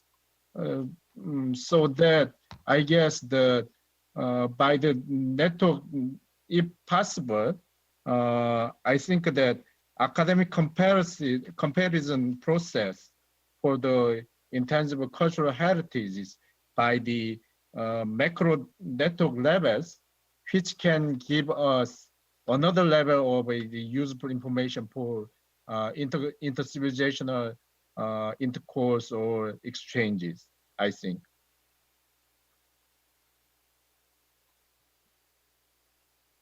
Thank you very much for your insightful comments. So, what else can we in fact take up in our discussion? maybe we can take up issues concerning the nominations on different lists under the 2003 convention, the need to consider issues such as, for example, the adaptation of national legislation. What is with your opinion, gentlemen? I think we are really with UNESCO, we are working with the ICH convention, and the next meeting will be online on December because of the COVID situation. But the last one we have done in Paris in September has improved the role of the NGOs for the ICH elements. And I think it is very important step that we have done with UNESCO, with the states parts, and NGOs are really, I think, important in this role of strengthening the ICH elements around the world in each countries. We have really a big work to do all together, and I think state part, of course, but UNESCO National Commission too. It is really important to have a strong relation with National Commission of UNESCO and NGOs. Really, it's a big fight, and I can tell you, because it's not easy, that they understand the role that we are doing. Kaloyan Nikolov, for example, we are doing also in European festival, we are doing more international one, but really it is quite important, the role of our festivals to demonstrate ICH elements, Silk Road, but others ICH elements around the world, and we are the one who can promote, diffuse, and learn to educate to the people what we are doing for the ICH elements. And I think it is very important because we have a lot of communities in different countries, for example, in Latin America, who are asking us help to safeguard their ICH elements. And this is quite important. So now I think that we have taken the right direction with UNESCO concerning the ICH elements. And I think for the future, it will be something important, but really we have to be much more, we have more relation with National Commission of UNESCO around the world. It is very important to strengthen this network. Thank you. Merci beaucoup, Monsieur Bosson. Thank you very much. What else, for example, Mr. Feyzoayev, how do we see the role of different lists under the 2003 convention and the Silk Road issue?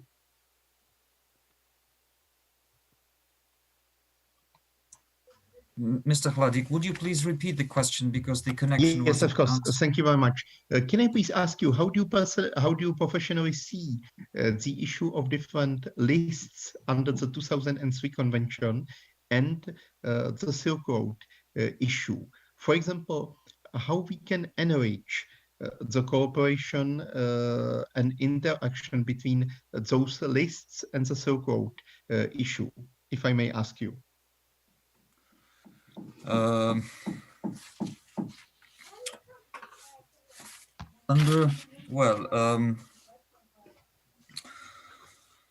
What I would like to say that first of all, the Silk Road, the values of the Silk Road and the components, if I may say, or the attributes should be of course analyzed. This is something that is being done for years and probably will continue as the study of the Silk Road and of the and as the research of the Silk Road is ongoing. Linking the Silk Road as we learn more about it and as we continue studying it with the lists, with the convention lists, is to me a gradual process which should be ongoing through the facilitation of the cooperation. It's both on the professional level, on the if I may say the political level, meaning the intergovernmental level. That should be facilitated and enhanced to work out the mechanisms, because as I have already mentioned before, both the networks and the essence of the networks, like festivals and the entire range of ICH in its different representations, is evolutionary. Meaning we don't have ready-made recipes, we don't have one-size-fits-all approaches. We are working on them, and it's only a matter of negotiations, of discussions, of inspiration, if I may say, because as Monsieur Bossot said, depending on the way the country is governed, meaning with more government control or less, or with different actors, the approaches will be different, of course. For instance, in Uzbekistan, with quite strict vertical of power, we will need, of course, the support of the government as a stakeholder and of regional authorities. So many different recipes and many different approaches which should be tried, should be practiced, and the best of those should be selected, of course. I really apologize for a general answer, but this is how we should approach it, I believe. Thank you.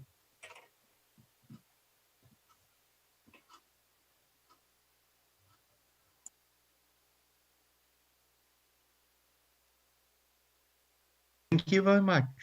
I think it was, in fact, an excellent answer, because it's very difficult to give a specific answer in such a situation. And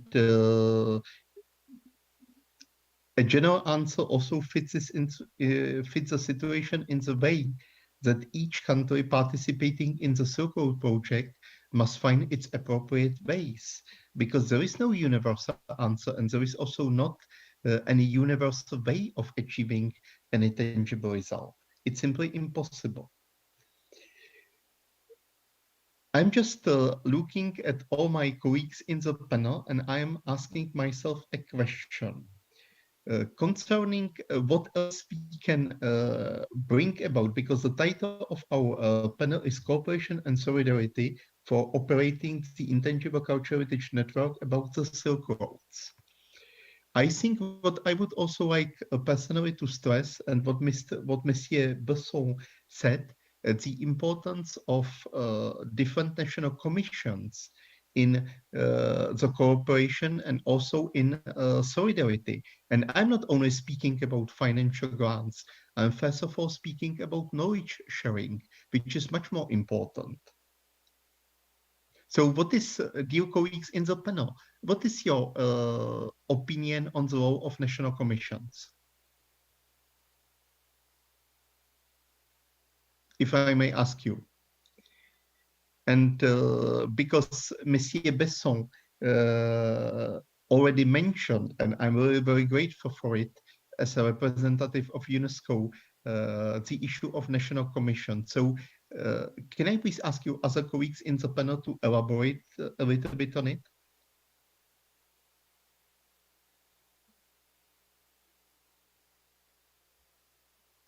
I would maybe start with Dr. Kaloyan Nikolov. So, sir, what are your thoughts on the role of national commissions?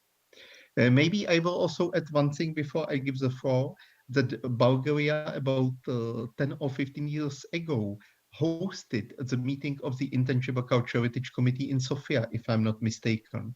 So what is with your opinion about it?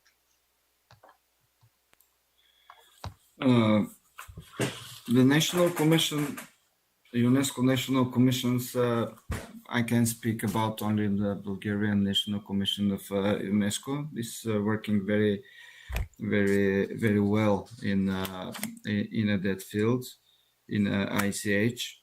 In Bulgaria, I have another center of safeguarding of intangible cultural heritage for Eastern Europe, Southeastern Europe.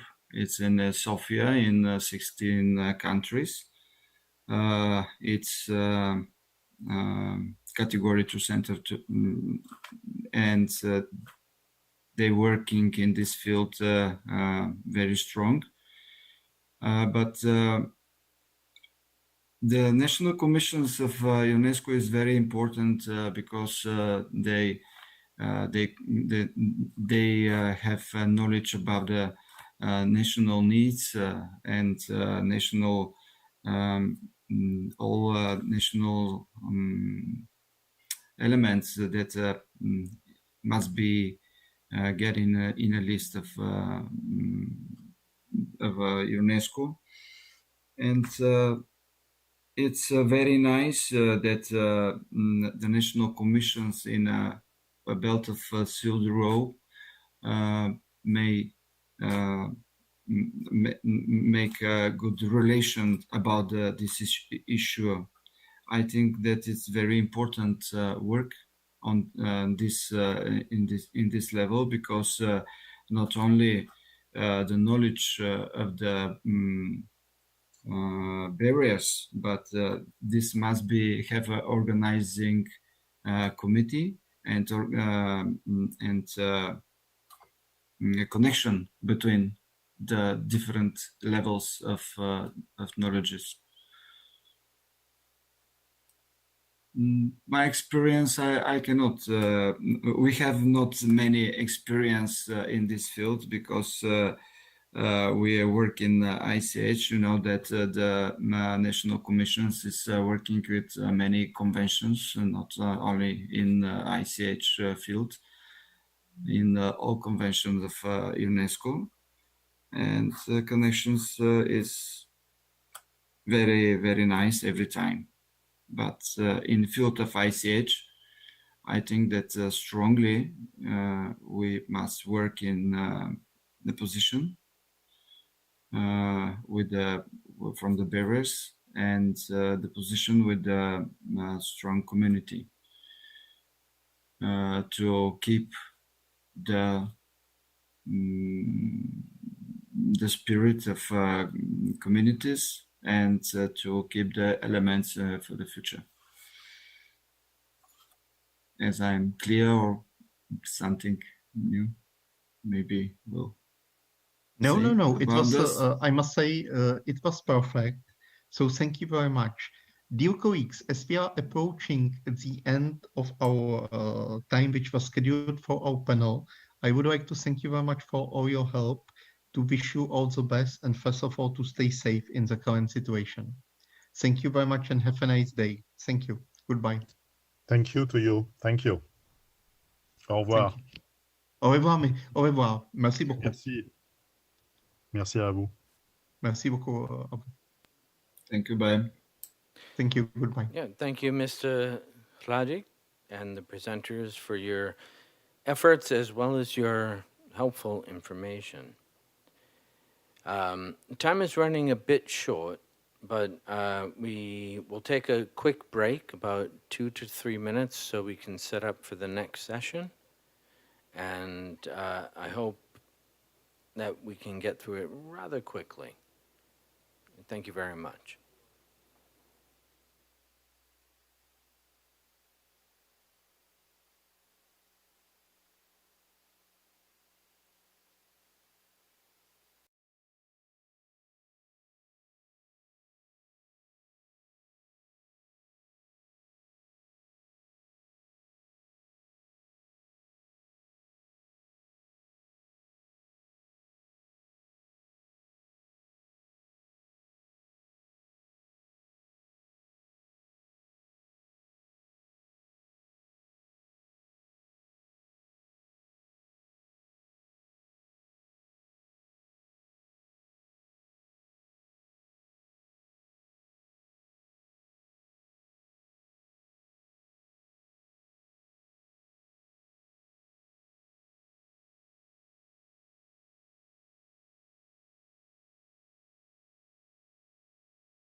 And now, as we start our third session, which will include 5 speakers, moderating this session is Professor Yuzari Tashmadov of the Uzbek State Institute of Arts and Culture. Since the late 70s, he has published more than 50 articles in newspapers and magazines and is the author of 14 textbooks as well as other publications.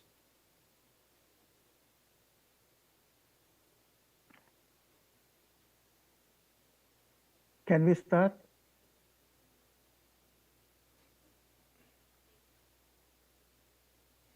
Can we start? Yes. Can we have interpreted from Russian to English? Can we have?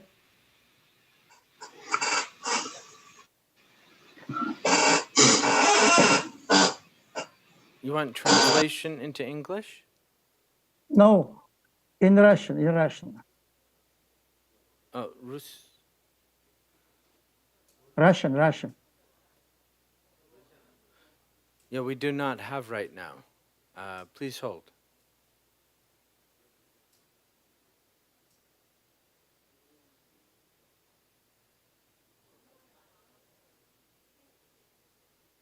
Do we have interpreted from Russian to English? I thought we did do. Please hold.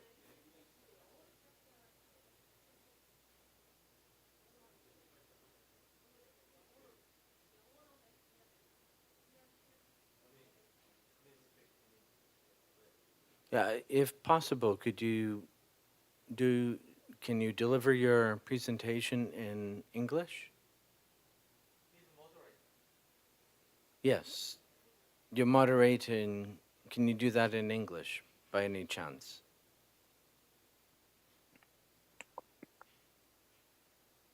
Can I start in Russian?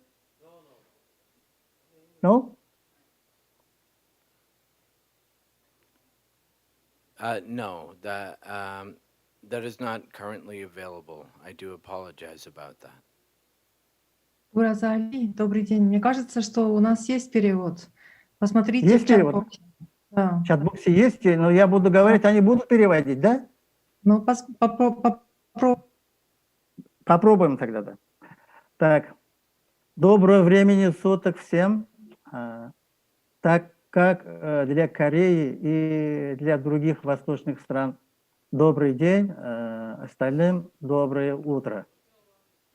Меня зовут Уразали Ташматов, я профессор Государственного института искусств и культуры Узбекистана. Вопросами нематериального культурного наследия я занимаюсь с 2005 года. И прежде всего мне хотелось бы поблагодарить организаторов данного мероприятия. Mr. Tashmatov, would it be possible for you to deliver your speech in English? Нет, у меня на английском же нету.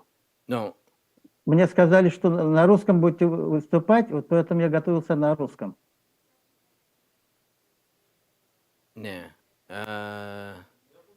There is interpretation available, so those who are online can actually hear the interpretation.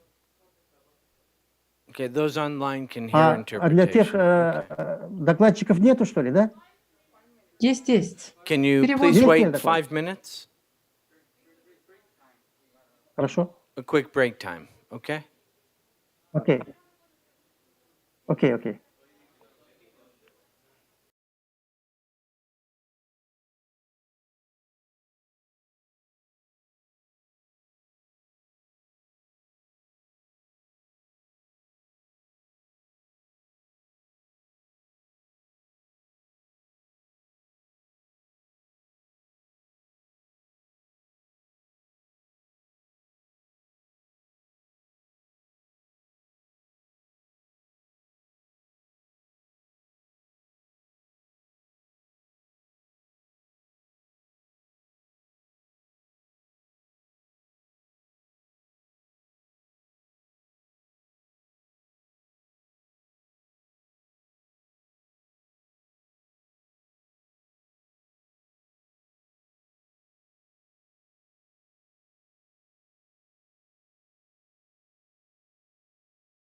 his moderation in English rather than in Russian, and I welcome him and open the floor.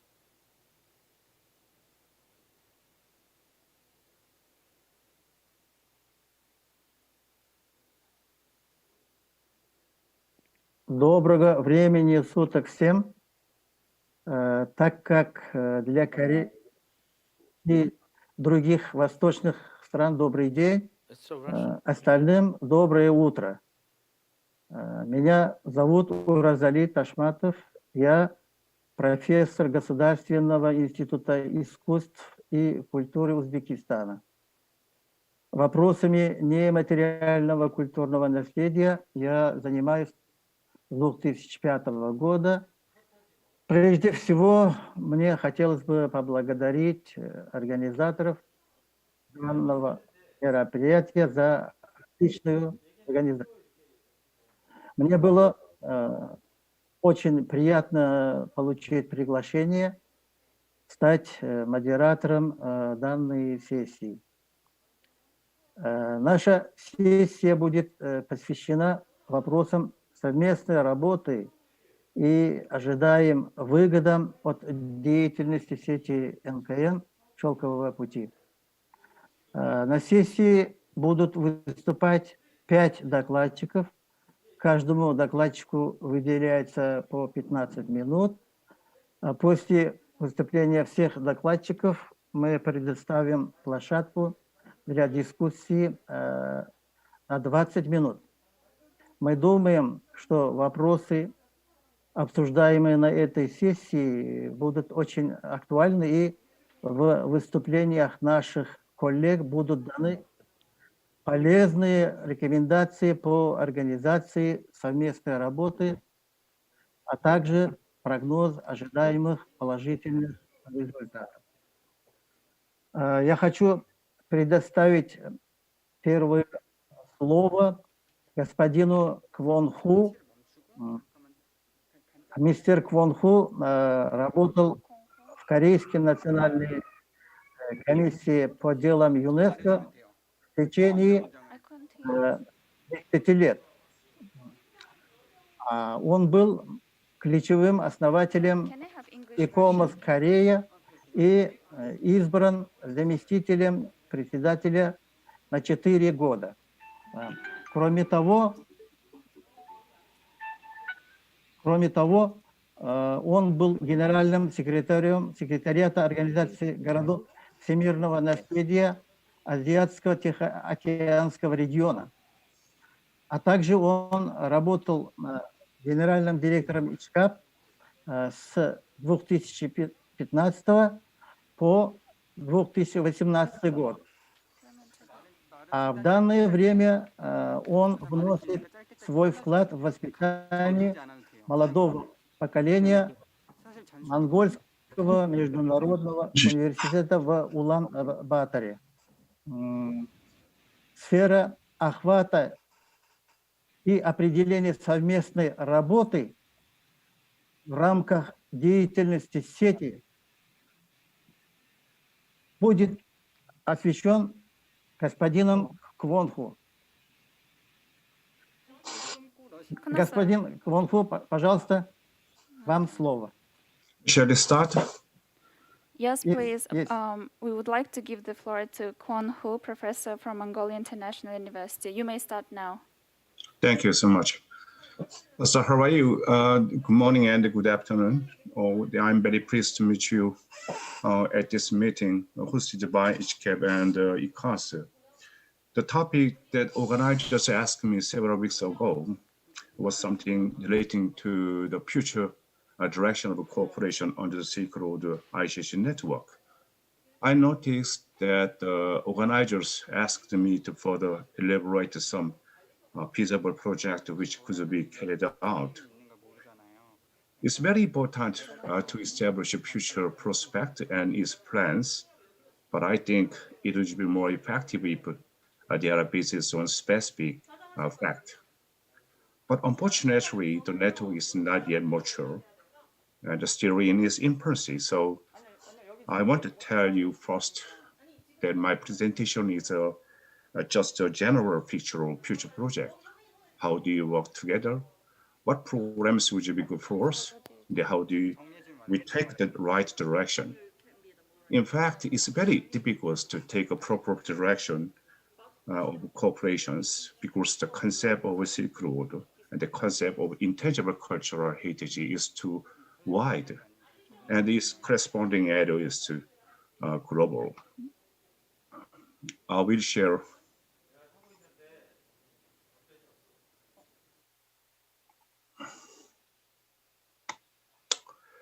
before having discussions on future collaboration under the network, I want to have a time to think about what Silk Road is. I think Silk Road is the path and the route. It's not a fixed concept, but a dynamic and still expanding polysemic concept.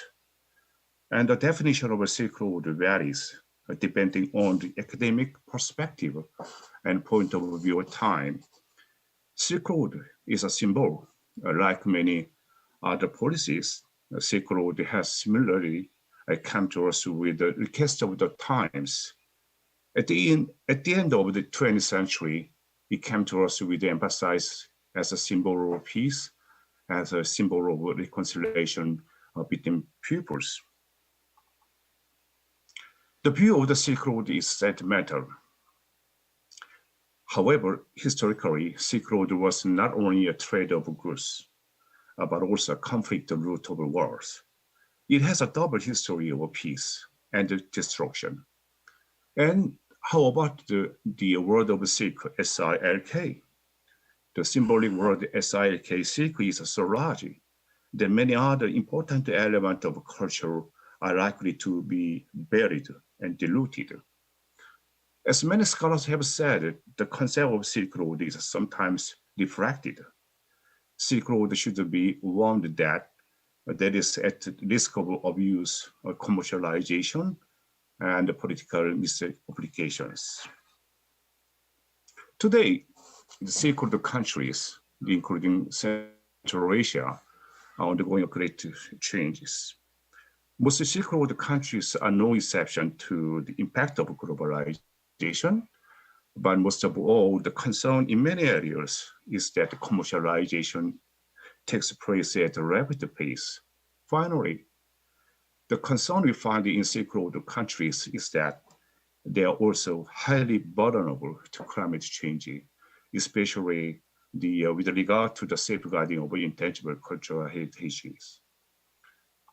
Next, I would like to share my view on the nature of a Silk Road ICT network. The Silk Road ICT network was a very productive, a very cooperative network, especially under the recognition that ICT is important as a living heritage and as a foundation for the sustainable development. Several dear speakers mentioned about how important sustainable development. However, there are some issues to consider regarding the nature and the scope of the Silk Road ICT network and the joint activities. It's necessary, first thing, it's necessary to make a decision of a Silk Road more clear and more accurate for future operations. Two, who will operate it? Is it a closed mechanism or a permanent or a temporary network? So we needed to define the characteristic of the network. Three, will the network be concurrently conducted online and offline together? Number four, there is another difficulty in ICT gaps, sharing and the utilization of information. Five, how improve the efficiency of the information database. So we have difficulties of how to maintain the accuracy of collected information, how to translate the materials into working language. What about the reprocess of basic information and how to overcome indifference of the general public to encyclopedic information? What is the starting point of the network operation? Fortunately, we have a very wonderful document. I'm sure that all necessary network activities should be based on the UNESCO Convention for the Safeguarding of the Intangible Cultural Heritage, which is to improve important value of intangible cultural heritage, in other words, to enhance visibility. Article 19 of the convention suggests the content of the cooperation among the countries. It said that the cooperation include, number one, exchange of various information and experiences for ICH protection. Number two, implementation of joint initiatives. And finally, number three, establishment of the mechanism to support members. And next, what direction should be taken for the network? I said, Silk Road is not an easy concept to draw joint collaboration because the region is wide and the related countries have different political and socio-economic systems. I suggest to you the following 6 directions for our consideration of the network activities. Number one, it would be better if we have more different type of a project. Different types of projects are recommended to ensure active participation of various actors. Number two, the spirit of cooperation should be emphasized as much as possible. The 2003 convention would be a core spirit of mutual respect. 3, to be a successful collaboration, a network must be a structure in which complementary and independent activities are developed in both online and offline directions. Number 4, a joint project should be prioritized, taking into account the budget scale and manpower limitations. 5, the result of the project should help not only to formulate local policies, but also to strengthen the universal value of the international organizations. 6, a joint project can be carried out in various fields, including research, promotion, publishing, and information sharing, etc.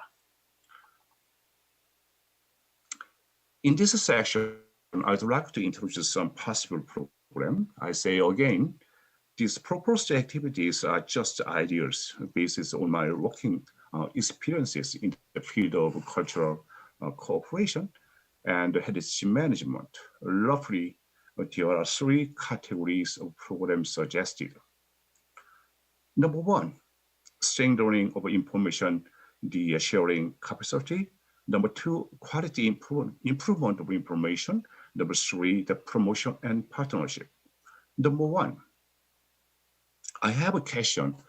What kind of information do we really want? The Silk Road ICT information can be divided into 2 sectors, administrative information and the academic information. I found that the Silk Road information has been produced by the following UNESCO-related institutes and centers. First of all, the Silk Road online platform, operated by UNESCO, is a representative online service that provides administrative information related to Silk Road.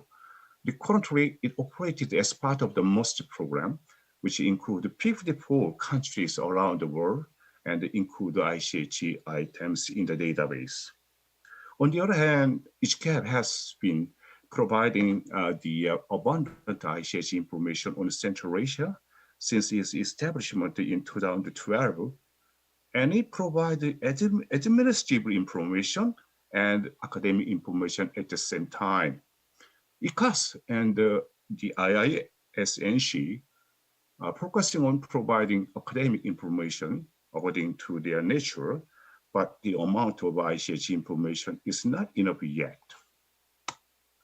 Now, in this ICH information sharing capacity, I think it's necessary to take proper action to coordinate UNESCO institutions above and the other specialized networks. Currently, ICCAP, which covers the entire Asia-Pacific region, is considered to have the most realistic and strategic advantages as the core information hub for the Silk Road ICH. Number 2, the quality improvement of information. In order to provide a high quality of information on ICH, it's essential that studies on various topics be conducted in parallel. In the future, I suggest you developing a mechanism that produces advances information for education for research by government agencies, universities, and NGOs. We need to develop different strategies for each target for achieving high quality of ICH information. Currently, the databases of UNESCO, the databases of ICCAP are mainly composed of a representative list and the basic information on ICH of each country. This encyclopedic information seems quite necessary, but it demands us a lot of time and workforce because it should be continually updated. How about the advanced policy research information? I think it could be possible if we carry out a special research on the important global agenda in the Silk Road area. I'll give you some example. So we can carry out a special project, research project on the climate change, gender, youth community, the social changes, creativity, etc. Okay, we can encourage the member state to provide good information on the best practice of the community for the safeguarding ICH. Also, we can carry out in collaboration with the academic institution what is the nature of the sustainability in Central Asia region, or what is the detailed programs, policies to obtain the sustainability in the community in relation with the ICH. And for the benefit of the site manager, we can cooperate to develop the guideline. So the promotion, the preservation and the management guideline, so such as the contextualization, the commercialization, and uncontrolled tourism. So we can work together with the academic institution and the centers to develop the Silk Road manuals, especially in accordance with the new normal time after COVID-19. The joint production of the audiovisual content that can be used by online at the museum, art galleries, at the schools should be strengthened. However, to the promotion and the partnership program, for a successful and sustainable network, it needs to be combined online and offline approaches. I suggest the network should promote various kind of awareness raising event, in cooperation with the public and the private sectors. In particular, it's necessary to develop policies to encourage the participation of young people. So we can have a lot of trend from the youth communities, and then we can have many the cooperation from the NGOs, specializing in the youth activities. So we can encourage the contest or the competition programs among the young generation. Why not we develop the publishing project on the Silk Road education, and then we can organize ICH festivals, film festivals, or expo. So several speakers mentioned about how important the festival is in the Silk Road area. I totally agree with that. This is a very good initiative, I think. And then we can develop some cooperation project with the international GO and the NGOs. So we have a good partner of the United Nations and the UNESCO, WTO, and the NGOs such as the COF and the ITI or the ICID. So we can work together on a very special day, special way, in connection with the safeguarding of ICH. Why not cooperation with a media company? So we are able to get more support from the media partners. So I think that the professional artists might be a very good partner for the promotion of the ICH in the central, in the Silk Road area. So far, I have outlined the direction and the category of various cooperation for the Silk Road ICH network. As I suggested, we needed to make an audit study on the dynamic value of ICH in the Silk Road. So far, studies on Silk Road have developed in various directions with different methodologies and disciplines. You see, all the Silk Road studies conducted mainly by European scholars who had concentrated on archaeology, art history, manuscript, and monument. However, by the 1970s to 1980s, comprehensive studies has been introduced to look at the Silk Road from various perspectives. In these times, we witnessed the formation of Dunang studies, the Silk Road area studies, which were possible by the multidisciplinary approach. The representative case was the integral study of the Silk Road, which UNESCO promoted as one of the United Nations World Decade for Cultural Development. As the project name, the integral implies, it carried out with a comprehensive and multidisciplinary perspective. Therefore, it's necessary to establish a more clear position of whether the Silk Road ICH network will operate for regional area studies that has been carried out so far, or whether it will direct to another new scientific approach. This is my concern. Finally, the network should maintain the close-working relation with the UNESCO system, so avoiding the duplication of a project, maximizing the publicity of the result of a project. In the network coordination committee needs to be desirable. Thank you for your attention. This is just the general picture of the upcoming Silk Road ICH network. I do hope there will be much time to develop the strategies and develop the plans together with the experts in the region. Thank you for your attention. Thank you. Thank you very much, Dr. Kwon Ho. I think we appreciate very much your presentation, and particularly we appreciate very much for your historical perspectives when you pointed out on interrelations not only with UNESCO but as well with other UN agencies, other international organizations.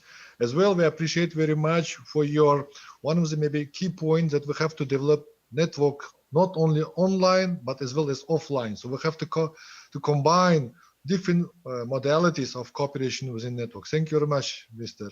Dong Kwon Ho, because we know you very much from the long experience as in the Korean National Commission for UNESCO, as a Director General of HCAP, and now we appreciate very much for your leading in the Mongolian International University. Thank you very much indeed. Ladies and gentlemen, we have a next speaker, very esteemed, very respectable person, is a Dr. Jahangir Selimkhanov, Director for Department for International Affairs of the Azerbaijan National Conservatoire. Mr. Selimkhanov is famous for his long-standing studies and research on ICH activities in not only in Azerbaijan, but vis-a-vis different networking cooperation with Asian countries as well as with European Union. So Mr. Jahangir Selimkhanov, now you have a floor from Azerbaijan. Please. Thank you. So capitalizing on the previous presentation by Dr. Kwon Ho, which gave us a really deep perspective on the state of study of Silk Road, I would like to, first of all, before I will present my proposals for modes and ways of cooperation in our newly born network, I would like to make some general points about on which basis it should be carried out. So based on the notion of cultures, can I ask to display my slides, or should I do that myself? It's a question to the host, please.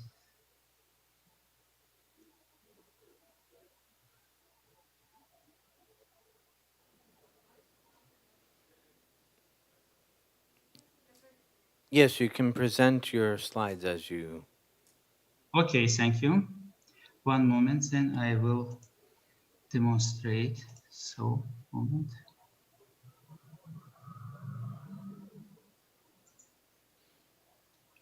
Very good. Okay, one moment. I'll.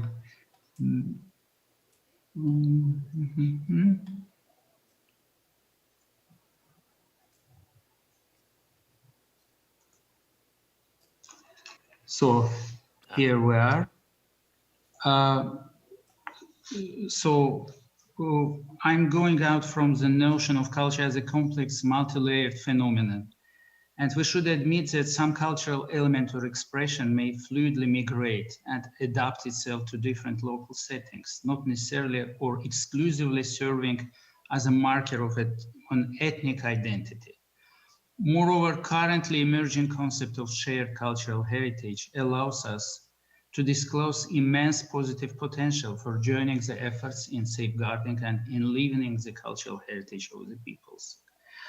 Connecting various national and local cultures along the Silk Road aims exactly at gaining I would say, even the joy of sharing the values, wisdom, creativity, at nurturing the mutual interest and empathy between cultures and peoples, and searching for the common threads across the rich multitude of manifestations of cultural heritage of the West region.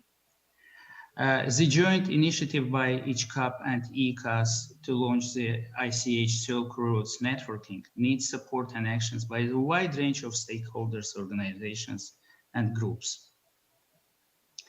On the next page, I would like to draw your attention to one article I have shown the source. So it's from Foundation Review Journal. So there is a dichotomy of network mindset. So instead of institutional, which is growth, and it is the counterpart notion is mission. Instead of growth, we concentrate on mission. Instead of control, we concentrate on trust. Instead of, let's say, focusing on ourselves, we focus on others when we are in a network. And garnering resources is a task of institution or organization, and sharing resources is a main task of the network. And instead of concentrating on particular, we are more projected into the whole. So we need to scrutinize possible tools and measures which might jointly ensure sustainable activity of a newly announced network and lead to fulfilling its high and noble mission. So the conclusions and assumptions regarding the current state of affairs in regard to ICH festivals are primarily based on the research done in Azerbaijan. But it might be presumed that the problems and solutions mentioned here are applicable to other contexts, even so with various degree of approximation. So my first proposal regards supporting online presence and establishing information pool of possibilities for international partnership and collaborations. The survey revealed, the survey which I carried out within this research project, reveals that some, and especially smaller scale festivals, have only basic internet facilities and even could not afford to maintain online their archived materials from the previous editions. A common extended directory database of the network members fitting into a standard template with flexible search parameters, tagging, and a moderate notice board with upcoming calls for partnerships and displays of project pitches open for collaboration would enhance the network tremendously. Reinforcing the forms of active involvement of the audiences into artistic production, programming, discussion, volunteering work. The core idea of participatory value in cultural production, transmission, consumption, and merging hybrid forms of these phenomena is compatible with the ICH perhaps even more than with any other domain of culture. Borrowed from the discourse of new emerging technologies and media convergence, so-called participatory culture implies the sharing and collaboration between authors of every type.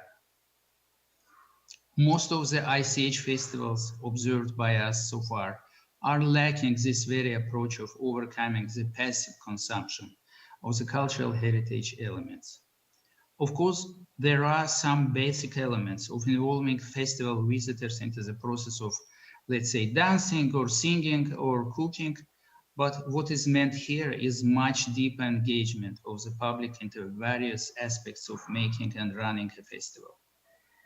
It might regard creative output, programming, management, discussion, promotion.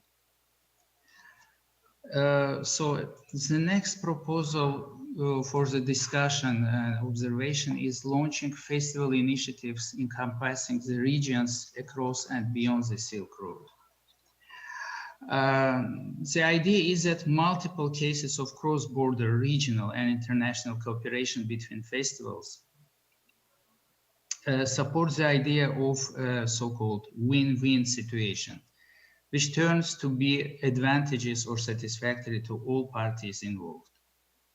Leveraging the efforts and resources, circulation of new ideas, sharing gained knowledge and experiences do not decrease competitiveness between individual festival organizations, but instead contributes to wider appreciation of ICH. The very notion of Silk Road we use today is meant as rather encompassing and not divisive, insular. Stemming from historically informed geographical fixation, nowadays the name Silk Road is applied in a metaphorical sense as a sign of openness and cultural exchanges, convergence and empathy. In this sense, the inner circle of Silk Road countries and cultures, which we all belong to, in the proper historical geography attribution, could be enlarged towards other regions and cultures with no harm to the integrity and rationale of this cultural initiative. Embracing various ICH manifestations from beyond the core track along the Silk Road must be justified by different approaches. Through the history of shared culture elements, or by evidence of new hybrid symbiotic forms arisen in a result of encounters of the local cultures. Or it might be even simply just by accepting the interconnectedness of all cultures as an essential prolegomena to the global cultural exchange. Now I will briefly mention some possible cases of regional active initiatives. For example, we have discussed this with Mr. Alisher Ikramov previously, and now I'm proud to disclose it before all participants of this event. The idea of establishing a working group on culinary heritage and raising common brand, culinary brand for the festivals. In Azerbaijan, there are several festivals devoted to food culture and culinary. For example, festivals of tea culture, of pilaf, of Eastern sweets, and candies of dolma, of murabba, which is named for fruit jam or preserve. This multitude dispersed over different locations and throughout the yearly calendar of events brought about the idea of uniting these events under a common recognizable brand or trademark, which might be extended towards the similar festivals within the Silk Road region once this proposal gets supported. As such, any food culture festival is doomed to success if it presents inter-ethnic and international panorama. Then another proposal is about establishing a showcase platform for music and dance groups, leading to co-productions between the participating festivals. From international experience, we know that the concept of showcase festivals is now widespread. Well, the most spectacular and let's say convincing example is WOMEX, International Showcase Festival, where participating groups are not paid for their performances, but instead their performances, they are interested in being presented at such kind of event because it is kind of a trade fair, and many festival organizers and venue promoters, concert agents are invited. And so during this showcase program, which is usually very rich, for example, in WOMEX, it's 30 selected showcase performances during several 3-4 days. I would propose that we maybe create such kind of, and not only WOMEX, there are many regional festivals. For example, there is one, Visa for Music in Morocco, there is one in Canada, and many others. And the same is available also not only about world music, but also in pop or rock music. So Showcase Festival is a good concept. So I would propose to pick up this idea and think about establishing it within our network. Then joint collaborative marketing campaigns of the festivals.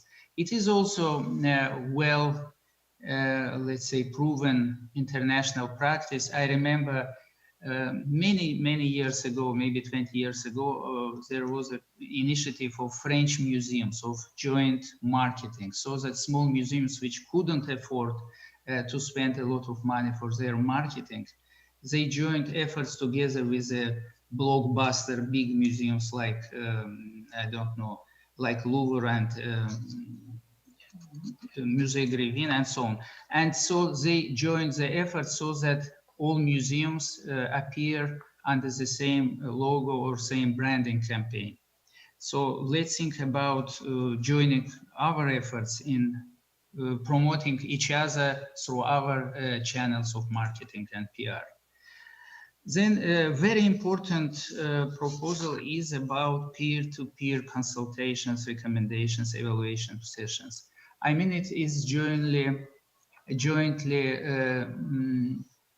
instructive and useful, and when you get the outer view from your colleague from different festival, when he or she could contribute to improving your working mechanisms or finding unusual solutions to some common problems and so on. So I think it would be done even online. We are more and more adjusting to working online and remotely.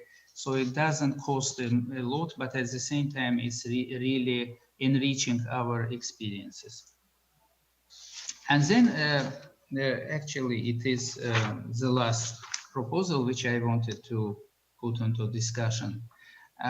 Is exchange working placements at the festivals of the region for young and emerging festival managers. It's not brand new idea. Actually, as I'm closely associated now with so-called European Festival Association, because Nasimi Festival of Poetry, Arts and Spirituality, which I have an honor to manage for 2 years. Unfortunately, this year we have had a break due to coronavirus. So we are the members as an SME Festival, members of European Festival Association, and I participate quite actively in their online meetings since the outburst of Corona. And in this organization, there is a well-developed and elaborated mechanism of exchanges and training for young festival managers. So a group of managers, young or emerging managers from different festivals are gathering in some festival, and it's like kind of a working placement for them. and they get their regular training, and also it is kind of experiential learning because they are learning by doing, so that they immediately are allowed to working within some hosting festival. So let's think that it might be also very useful strength of work for our network, that let's say some festival manager from Korea comes to Azerbaijan, or manager from Uzbekistan goes to Iran, and so on. So imagine how enriching it will be for all of us. So for now, that's all what I wanted to briefly deliver. Thank you very much, Mr. Jahangir Selimkhanov. Just before the moving to the next speaker, may I just maybe just clarify some issue, because in the morning session, on the session 2, we heard about the presentation from European Association of Folklore Festivals, and your last slide been related with also with European festival associations. Is it the same festival? Is it the same organization we're talking, or it's a different? No, it's different. Oh, okay, thank you very much, because it is nice to have diverse, types of organizations who are working in the field of ICH and in promoting of ICH festivals.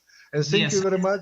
Yes, thank you very much indeed. We could also think about making a linkage with IFA, European Festival Association. I think they will be happy to consider our proposal. And here, maybe I will just recommend to Secretariat of the conference just to take note, because we're now preparing final document, and such kind of the ideas should be maybe reflected in our final document. Moreover, I thank you for your mentioning some holistic approach, philosophical approach on the ideas of future festivals, to be beyond of the Silk Road, to think more holistically, just beyond of these borders.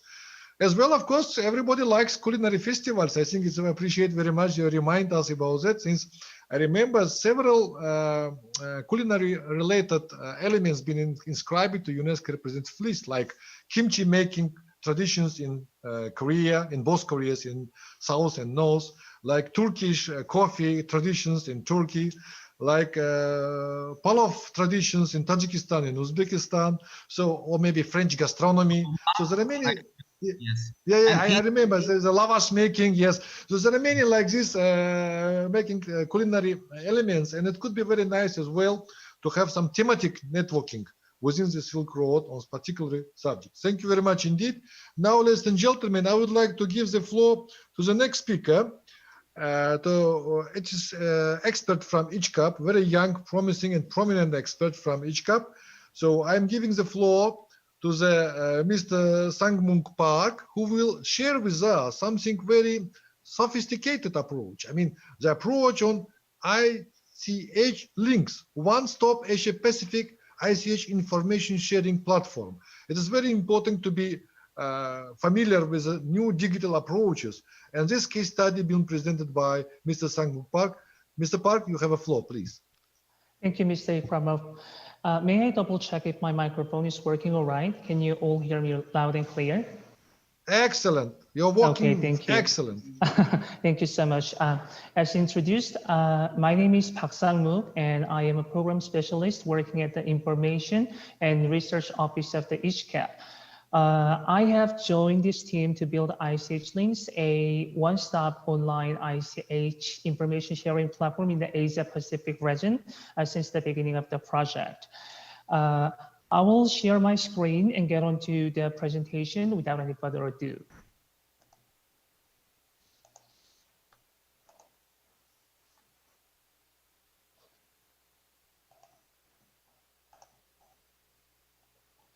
Okay.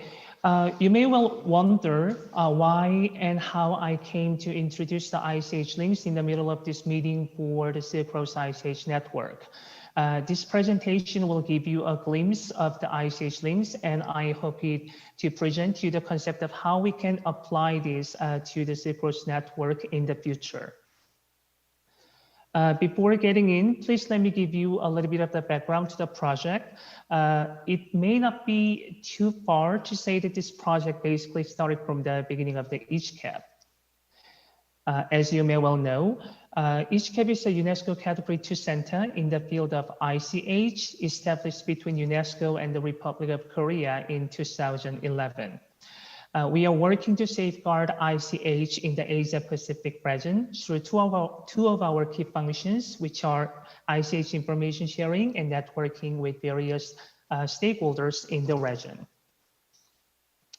And for the last decade, ICHCAP has conducted more than 200 projects with 48 Asia-Pacific countries, including 85 cases in information sharing, 76 in awareness raising, and 67 cases in networking. While some of them stood alone as independent projects, others were carried out in close relation to one another. With years of hard work, we have collected about 130,000 resources and materials in the form of videos, audios, images, and publications. At the same time, we could also build a huge network of ICH stakeholders, including those representing the government agencies, research institutes, experts, NGOs, and communities. Under these circumstances, we have always felt the need for an integrated system that can enhance accessibility for people to these rich resources and materials. As part of such efforts, we are building ICH Links since 2019. We coined this term as a portmanteau of ICH and links, referring to the potential mutual connections made among ICH and stakeholders through the platform. It is important to note that the ICH Links is going to be an open source online information sharing platform where you can not only promote your heritage to the people out in the world, but also meet a wide range of ICH information and content shared by other Asia Pacific countries. In doing so, ICH Links will serve as a common ground for active cultural exchanges among various stakeholders joining in the platform. This platform is under progress as part of ICHCAP's function to create and manage an effective ICH information sharing system as prescribed in the agreement on the establishment of ICHCAP between UNESCO and the Republic of Korea. At the same time, we have also prepared guidelines for partner organizations for effective and consistent platform operation. We will basically follow, as you can see on the screen, a seamless cycle of data collection, processing, and then creative content development. A variety of content produced here will flow back into the database, expanding the size and enhancing the quality of ICH information and data shared through the platform. This will contribute to building and ensuring systematic information sharing cycle as a holistic data ecosystem. The whole process is going to run under the three core values and principles. First, we decentralize the roles and responsibilities among all the partners joining in the platform. Second, we seek openness and sharing in data management. And lastly, we put in efforts to enhance sustainability of ICH through an effective safeguarding ecosystem. Under these circumstances, we have designed the data structure as you can see on the screen. ICH Links provide multiple layers of ICH information and content tailored to the different needs of the various groups. Among the fundamentals are the key resources about ICH elements, stakeholders, materials, and news and events provided from the participating member states. These key resources form the primary layer and provide the most essential data to users with regular updates. In the meantime, these resources in the first layer can be used to create different forms of more appealing content that build up the secondary layer. The secondary layer may include specially curated collections, exhibitions, GIS-based VR and AR content, and digital storytelling content presented with advanced ICT technologies. With this backdrop, we are building a platform prototype with the design and structure as presented on the screen. As you can see, ICH links will present the most intuitive and straightforward design for people to easily locate and use the target ICH information and content that people are looking for. To look deeper into the menu structure, in the yellow box, we have an integrated archive where you can easily locate ICH elements, stakeholders, relevant materials. In the green box, you will see a variety of specially curated content that is created out of the images, videos, and relevant materials from the archive in the yellow box. Lastly, on the right, we have a separate section to introduce ICH links, its partners, and our news and events. This structure is subject to changes and will be updated with up-to-date content on a regular basis for people to enjoy a variety of timely ICH content through the platform. The archive, which forms the primary layer of the data in the ICH links, is presented in the yellow box on the screen. If you click here on the archive tab on the number 1, you can see this page that shows the entire archive structure at a glance. Here you can easily find any ICH information on the search bar on the number 2, and this will be the easiest way to search something from this platform. And if you're looking for an information on the element called Tari Balidens from Indonesia, and if you already know the name of this element, you can simply type its name on the search bar and get the desired information. And if it is not the case, you can click the number 3 on the ICH elements section, and then you can select the expected domain, country name, and other plausible criteria of the Tari Balidens. And then you will see the results as you can see on the left, and you can get to the individual elements brief description, related resources, stakeholders, and articles all at a single page. Or you can use a map to browse elements. In the ICH map, you can filter the search conditions by domains, countries, and region, and narrow down its geographical location on the map and acquire the desired result. And secondly, in the ICH material section, you can explore whatever resources and materials that are available on the platform. And in the stakeholders page, if you're looking for an expert, you can directly get to the list of the stakeholders and browse the target figure with your desired criteria. And communities, organizations, and other individuals can also be retrieved in the same manner. Further to these, in the government focal point section, here you can easily locate which organization to reach first for building a strong basis for cooperation with a specific country. And lastly, all these archive materials can be grouped and labeled by different themes and topics that you'd like to, that we would like to introduce to you. You can also select the media type, region, country, and domain to get a little bit more detailed information. We have so far looked into the primary layer of the information and content, and a set of the data in this layer will be recreated with digital technologies to produce some more appealing content, as you can see in this green box on the numbers 3, 4, and 5.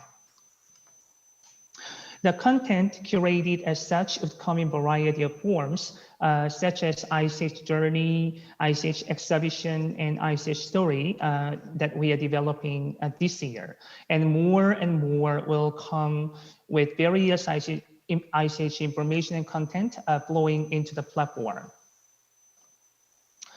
As for the ICH Journey, this will introduce the beautiful Asia-Pacific cities from heritage-focused perspective and with different topics.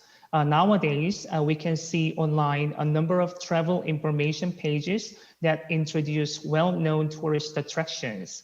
They often deliver information in quite a one-sided way, and the overflow of these travel pages make it quite difficult for people to locate useful information or understand the genuine values of these cities. Meanwhile, ICH Links introduces Asia Pacific cities in relation to their rich cultural heritage and tourist attractions. And in doing so, people will see not only your rich cultural heritages, but also the stories hidden behind them. And this will definitely amplify the scope of their travel experiences and bring more economic and development opportunities to the cities. Second, thematic exhibitions will also come in the first year with a variety of topics. You can see the specially curated set of photos and videos under the theme of South Asian masculine dances, Siberian shamans, and nature, voyagers in the Pacific, and the nomadic lives in the highlands, as in Central Asia. And third, ICH stories tell you the real stories of the ICH elements that are featured in various ethnographic films. You can see how ICH's used were reflected in various movies curated in tune with their sociocultural context. Fourth, interviews and articles will be released to introduce hidden stories of ICH practitioners that can inspire the future generations. Please bear in mind that all these will, we will introduce a lot more and more content according to the changing needs of the time. To make a long story short, we believe that this ICH Links is going to be the fastest gateway to ICH in the Asia Pacific, and it is going to be also an efficient window to promote your ICH to other countries. And most importantly, you can create bigger values using the original sources from other countries. We believe that this open source information sharing platform will enhance sustainability of ICH and related industries, and it will further promote ICH communities and enhance efficiency in ICH safeguarding after all. In conclusion, we believe that ICH Links will bring your heritage into life. If you keep your heritage in your closet, people out in the world will never be able to learn about your grandfather's and your grandmother's achievements. But if you share it through ICH Links, you can not only promote your heritage to the people out in the world, but also contribute to enhancing you and your country's reputation. For more information, please visit our website at unesco.org/ICH Links, and you may contact the ICH Links Secretariat or address questions directly to me at mook@unesco.org. Thank you for listening. Thank you very much, Mr. Park Sang-mook. After the two more speakers, we will have some final discussions time. And may I request you to prepare in advance one of the questions we are planning to ask you after it. The question is going to be on to what extent the ICH Links could be integrated to the Silk Road online platform of UNESCO. Just to be prepared maybe for the question, I'm not asking you to reply now because we have one of the speakers who will be, last speaker will be present paper on this issue on the Silk Road online platform. But I will request you to prepare to what extent ICH Links could be integrated inside of the UNESCO platform on the Silk Road online platform. Is it okay? So, ladies and gentlemen, is it okay? So I'm asking you not answer now, but to be prepared for the last session when it will be question time. Okay, Mr. Park? So agreed. So ladies and gentlemen, you can see from the morning that we have beautiful, excellent presentations in session 2 and now session 3. But one question raised in my head. We are very, very much genderly imbalanced. And that's why, so I have great honor and pleasure to invite next speaker and to keep generally balance among speakers to distinguish speaker. She is Ms. Krista Picard, Director of UNESCO Almaty Cluster Office. Krista Picard working in UNESCO more than 20 years. She worked in UNESCO headquarters. After working in headquarters, now she became UNESCO Director Office in Tashkent in Uzbekistan. Now she's looking after Central Asian countries, being Director of UNESCO Almaty office. So Ms. Krista Picard will share with us the outcomes of the recently ongoing, maybe it's still I think ongoing project of the European Union and UNESCO on promoting safeguarding activities on tangible and intangible cultural heritage. So Ms. Krista Picard, are you here? I am here indeed, Alisher Akka. Wow, wow. You're killing us. Krista, please, you have a floor. I will try to share my screen. Let's see whether I manage to. Okay. It's a fashion show. And I have to, how can I actually? Yes, it's okay. We can see. You can see that we can see your presentation. Just on the bottom, maybe you have to put to the slideshow on the bottom. Yes. Yes. Next. Yes, this one. Yes. Okay, excellent. So because I have small bags in your office, and I'm watching you. Very good. So as the moderator already announced, I will speak to you about UNESCO's action in the area, or in the region of Central Asia, as far as intangible cultural heritage is concerned, and zooming in on a project that is a partnership project that we have together with the European Union. But first, let me just give you a little insight into the rich and diverse intangible cultural heritage of the region of Central Asia. As you see, it is very diverse, and when we only look at these elements that have been included from the 4 Central Asian countries that the Almaty office covers in the representative list of intangible cultural heritage, there are already 31 elements that have been included.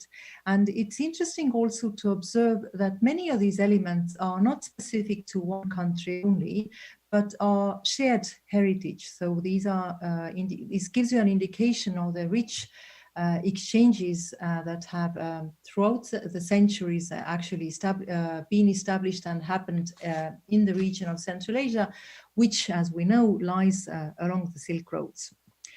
There are also many challenges which can be turned into opportunities related to intangible cultural heritage. The first one I want to flag is the question about succession and transmission.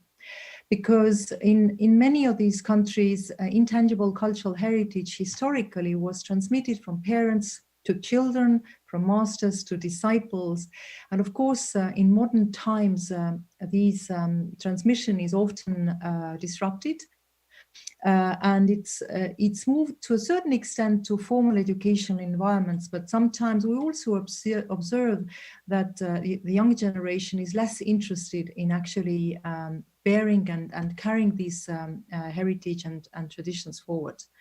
We also see a big threat of the market influence and commercialization, and this actually puts especially the regional diversity and specificities under threat, with handicrafts masters, for instance, starting to use materials and techniques that were not traditionally used in the handicrafts from the region.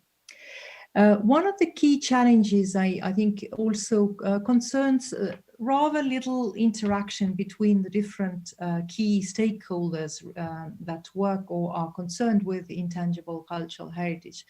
And I'm referring here to government officials, of course, who have to shape the policies and laws through educational and institutions and research institutions, scientists who actually carry out the research, to the wider public and practitioners.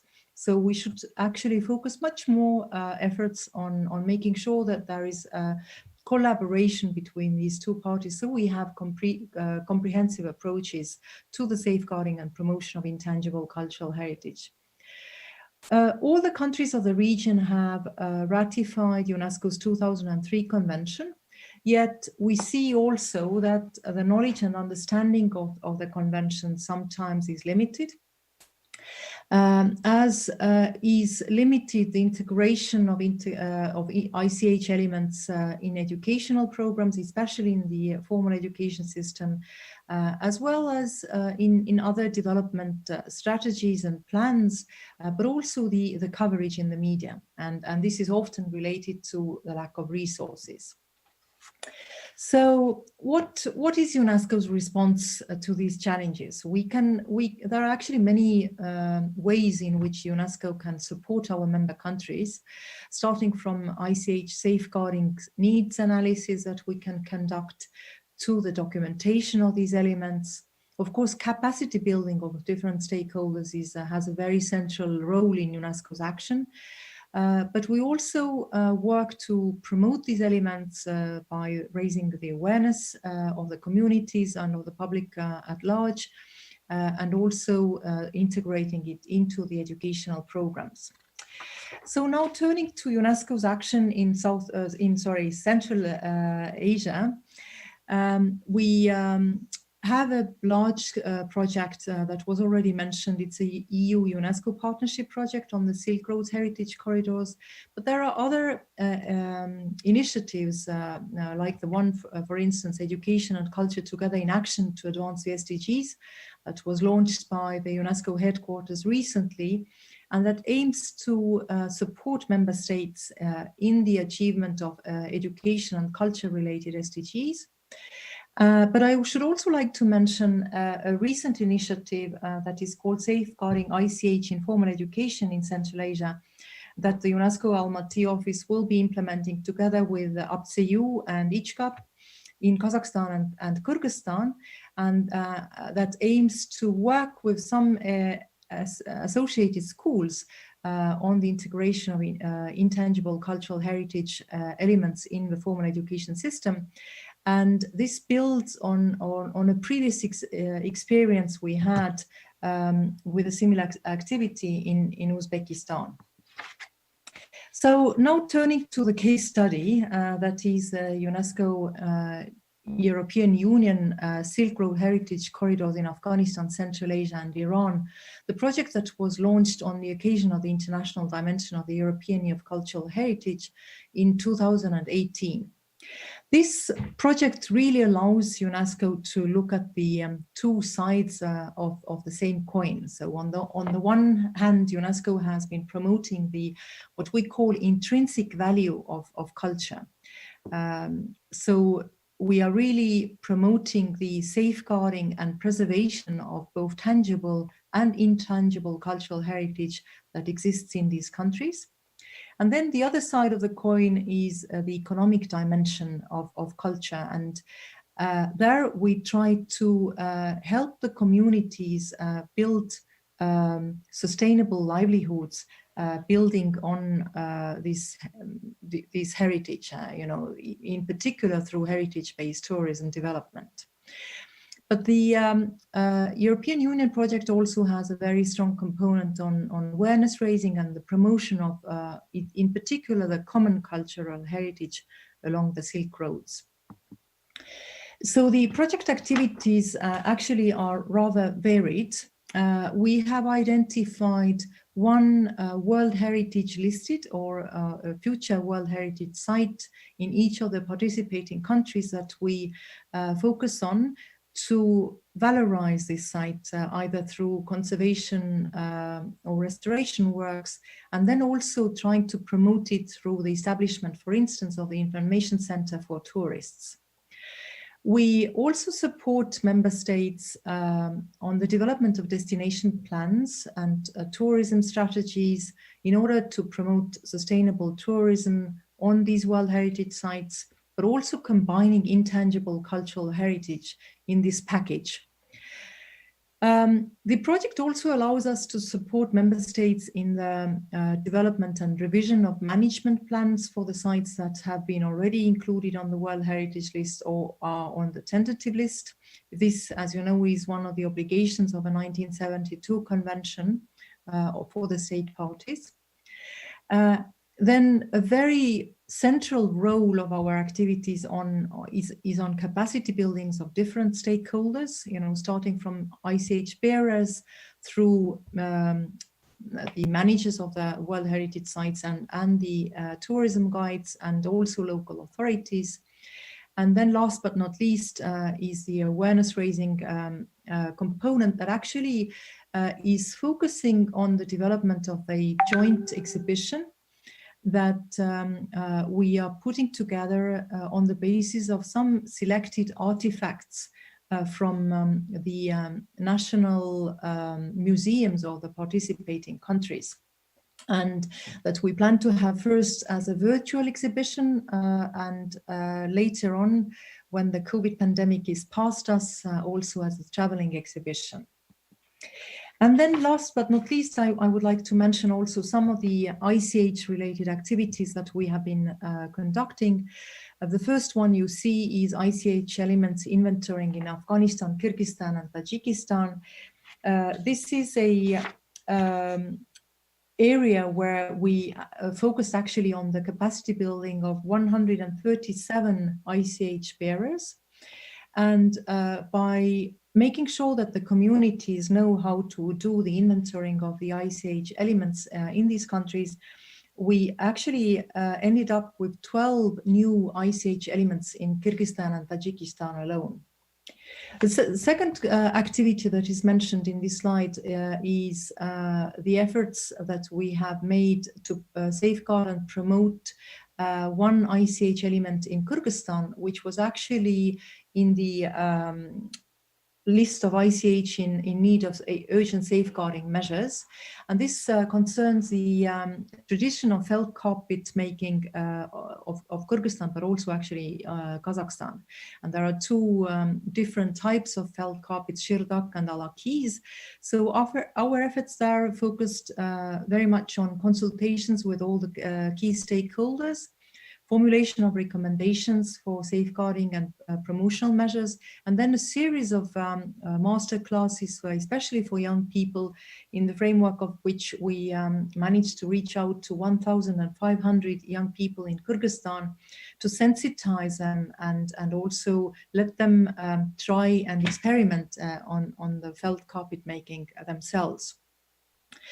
You also see mentioned here the ICH safeguarding needs analysis that was conducted in Tajikistan, and that also allowed us to formulate recommendations for those elements that are in need of safeguarding.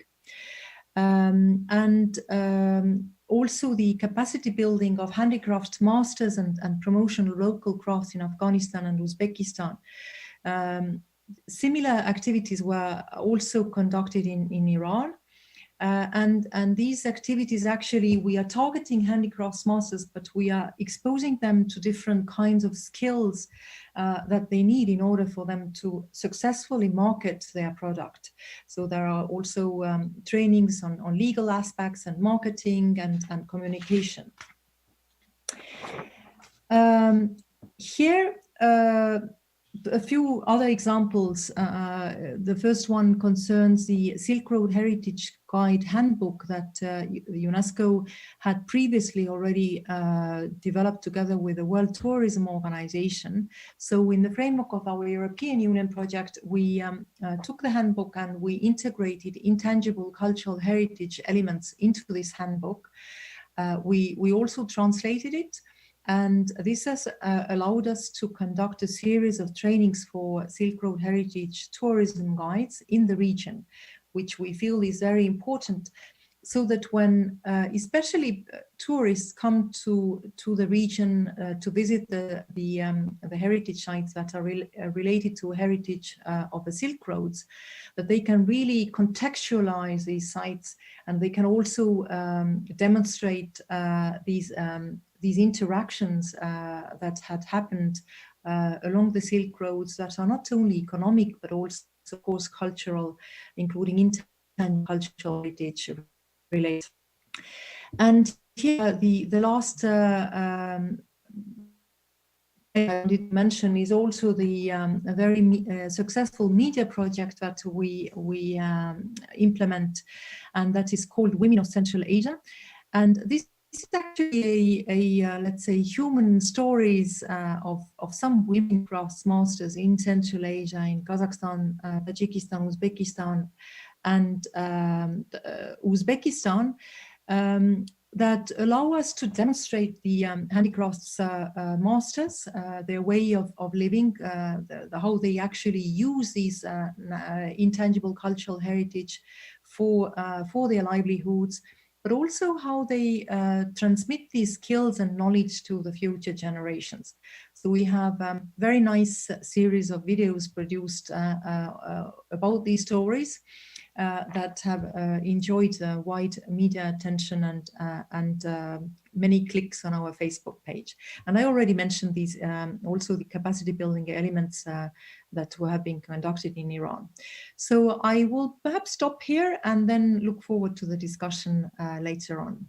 Thank you very much. Thank you very much, Ms. Kristi Pikat. You're usually very concise and very, I mean, of course, we can listen to you for more than hours, but I think maybe during some of our discussion and final document from your presentation, if you allow me, may we propose that your example is a brilliant example of intersectoral approach, because your project is covering both, not only cultural dimensions, you're covering communication dimensions, you're covering educational dimensions, you're covering issues which is one of the priority of UNESCO, empowering of women.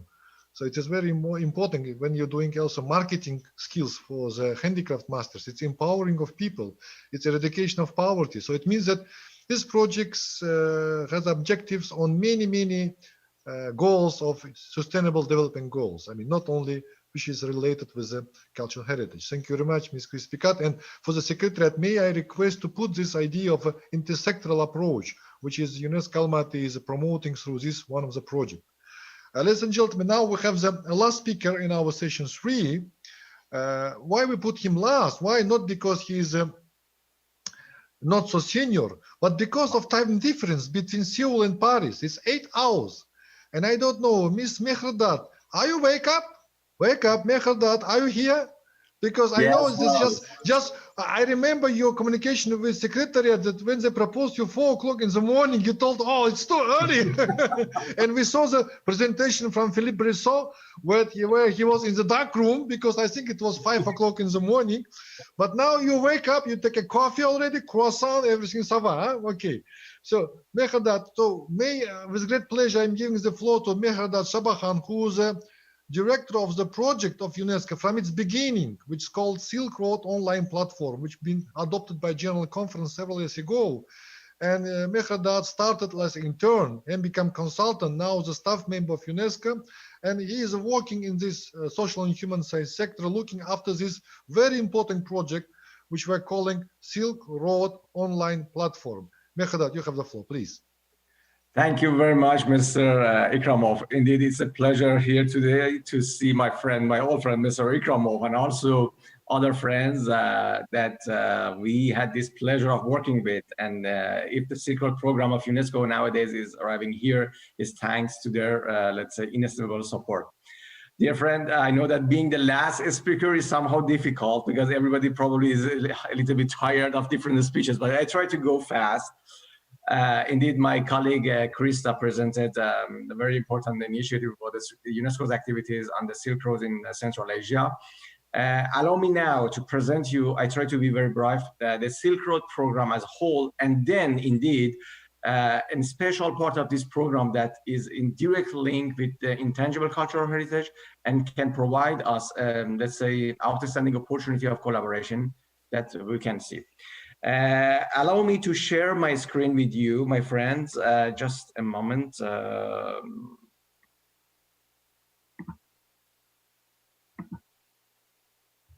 And I think you see my screen now. Am I right? Do you see this PowerPoint?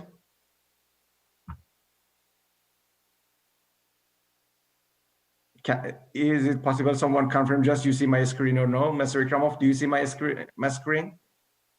Okay, great. So dear friends, allow me very quickly to start with the Silk Roads, let's say, program. Indeed, at the beginning, when we launched this, the second phase of this program, almost 8 years ago, we started with a new initiative that was titled the Silk Road Online Platform. But indeed, after almost 8 years, as the program has become very vast now, it's a program. As you see from this picture that was taken in Central Asia, in Kazakhstan, this region is at the heart of the Silk Road program of UNESCO. Why we, let's say, undertake this program? What is the, let's say, objective of this program? The Silk Road program is right now undertaking within the framework of the United Nations 2030 agenda, especially SDG 16. And also it advocates for the intercultural dialogue, mutual understanding and respect, as well as social inclusion and cohesion in view of reinforcing sustainable peace and development. So this is our major, let's say, goal. Allow me to provide you with a very brief, let's say, overview of the objectives of this program. As the encounters, let's say, re-encounters and interactions along the Silk Road have played a vital role in connection of cultures, peoples, individuals across many borders. The Silk Road program offer let's say, instructive example of long-lasting legacy of exchange and influences and collaboration. Also, the Silk Roads in general, they provide a different perspective on development and social transformation of modern plural societies due to the different cultural interactions and movement of the people. And also, since 1988, almost 32 years ago, the Silk Road program has sought to capture better understanding of rich history and shared legacy of this that has been developed along the Silk Roads. And finally, this program seeks to promote the intercultural dialogue, mutual understanding, and social cohesion, as I just mentioned. This is, let's say, the scope of what we generally consider as the Silk Roads, let's say, geographical scope. This map has been developed after almost 30 years of studies by UNESCO and different, let's say, institutions around the world. As you see here, we have tried to present the network of what we call the network of routes that we call them in plural Silk Roads. You see the overland roads here at the top. Then you see the maritime roads. Then you have also the access through the auxiliary road. Indeed, this map is available on the UNESCO Silk Road Program website that you can easily see it, and also you can download it for any kind of usage that you may need. The phase one of the Silk Road Program of UNESCO, during the presentations, I heard from other speakers, especially my colleague Krista, and also our distinguished friend, Mr. Jahangir from Azerbaijan. They raised the subject of the Silk Road Program or Silk Road Project of UNESCO. Indeed, the first phase, as you know, was launched in 1988, and then it was continued up to the 1997 in the framework of the International Decade for Cultural Development. And it aimed to highlight the cultural interaction between the people of Eurasia. Within this first, let's say, phase, especially 5 major expeditions were organized in China, and then in maritime road between Italy to Japan.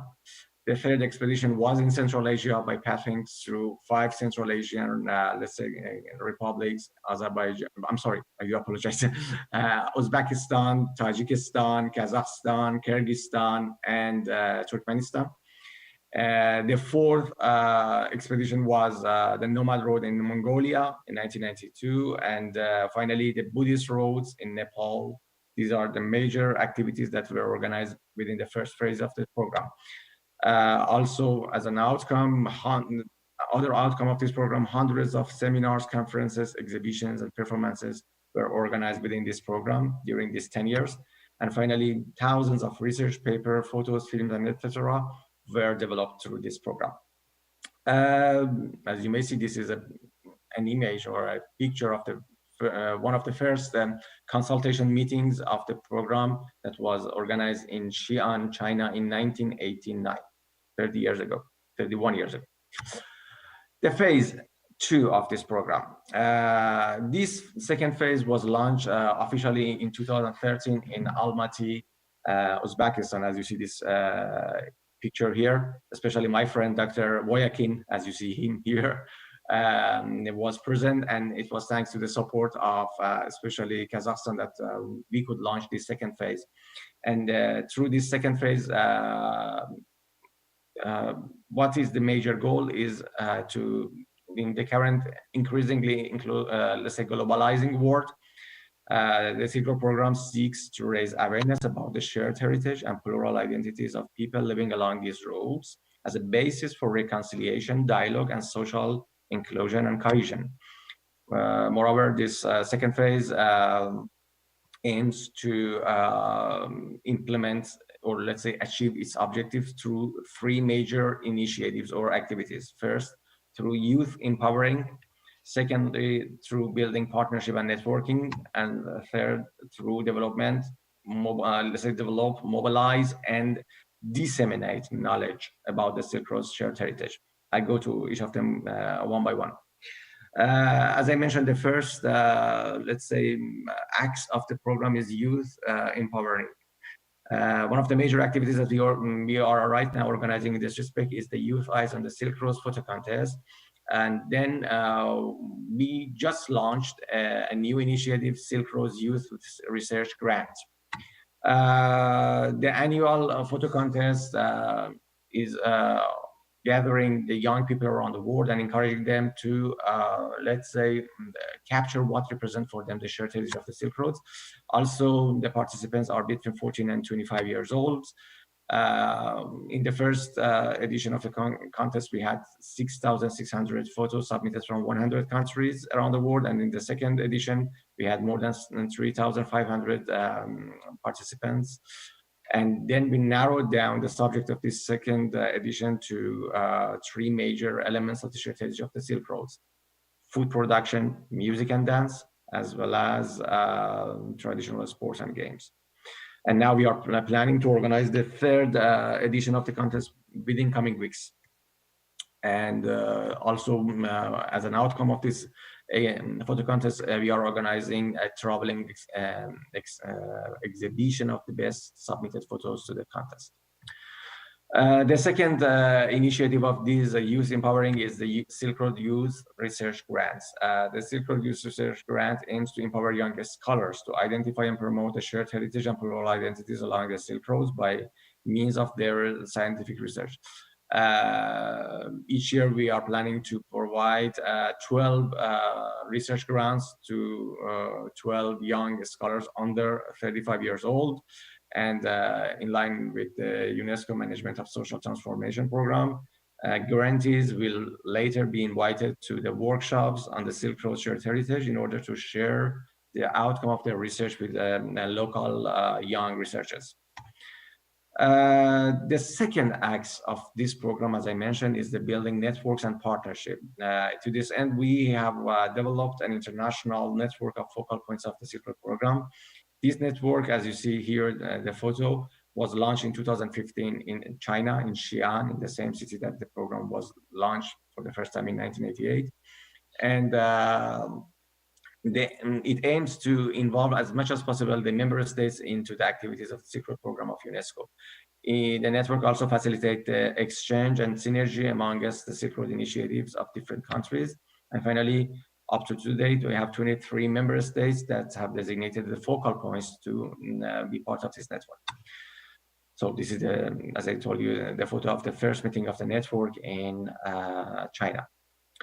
Now, the third, let's say, act of the program is develop, compile, and disseminate knowledge on the Silk Road's heritage.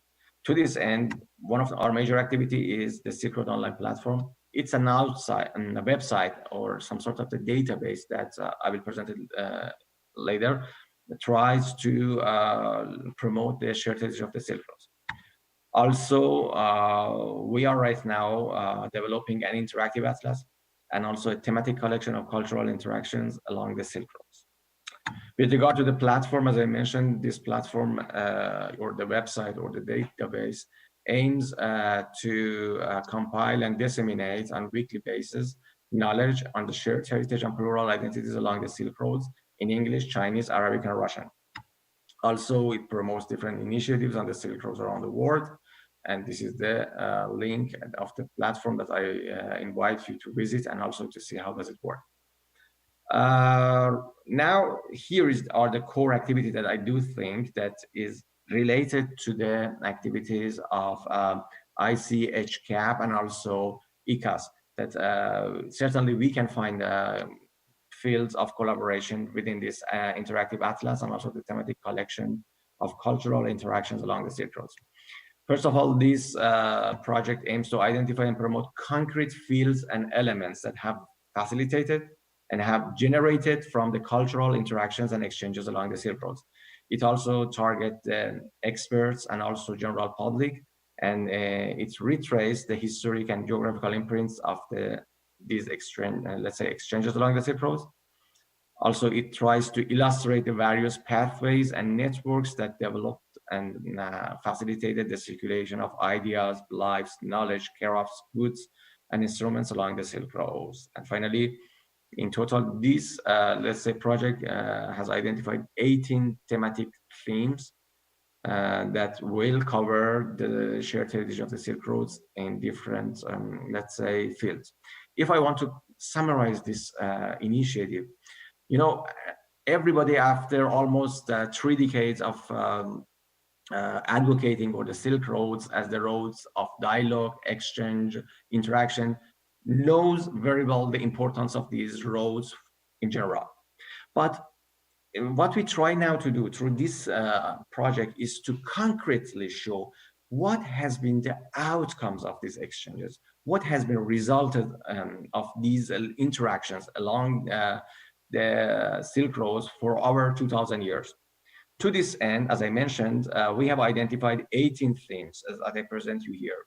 As you see, the first is architecture, traditional sports and games, agriculture and botany, astronomy, navigation, calendar making and astrology, food production and gastronomy, textile and clothing, medicine and pharmacology, paper making and printing, ceramics, porcelains, pottery, tile and glasses, coinage and medals, language and literature, religion and spirituality, musical instruments and themes, traditional painting, miniature painting, calligraphy and manuscripts, carpet making and decorative arts, artistic performances, and finally, philosophy.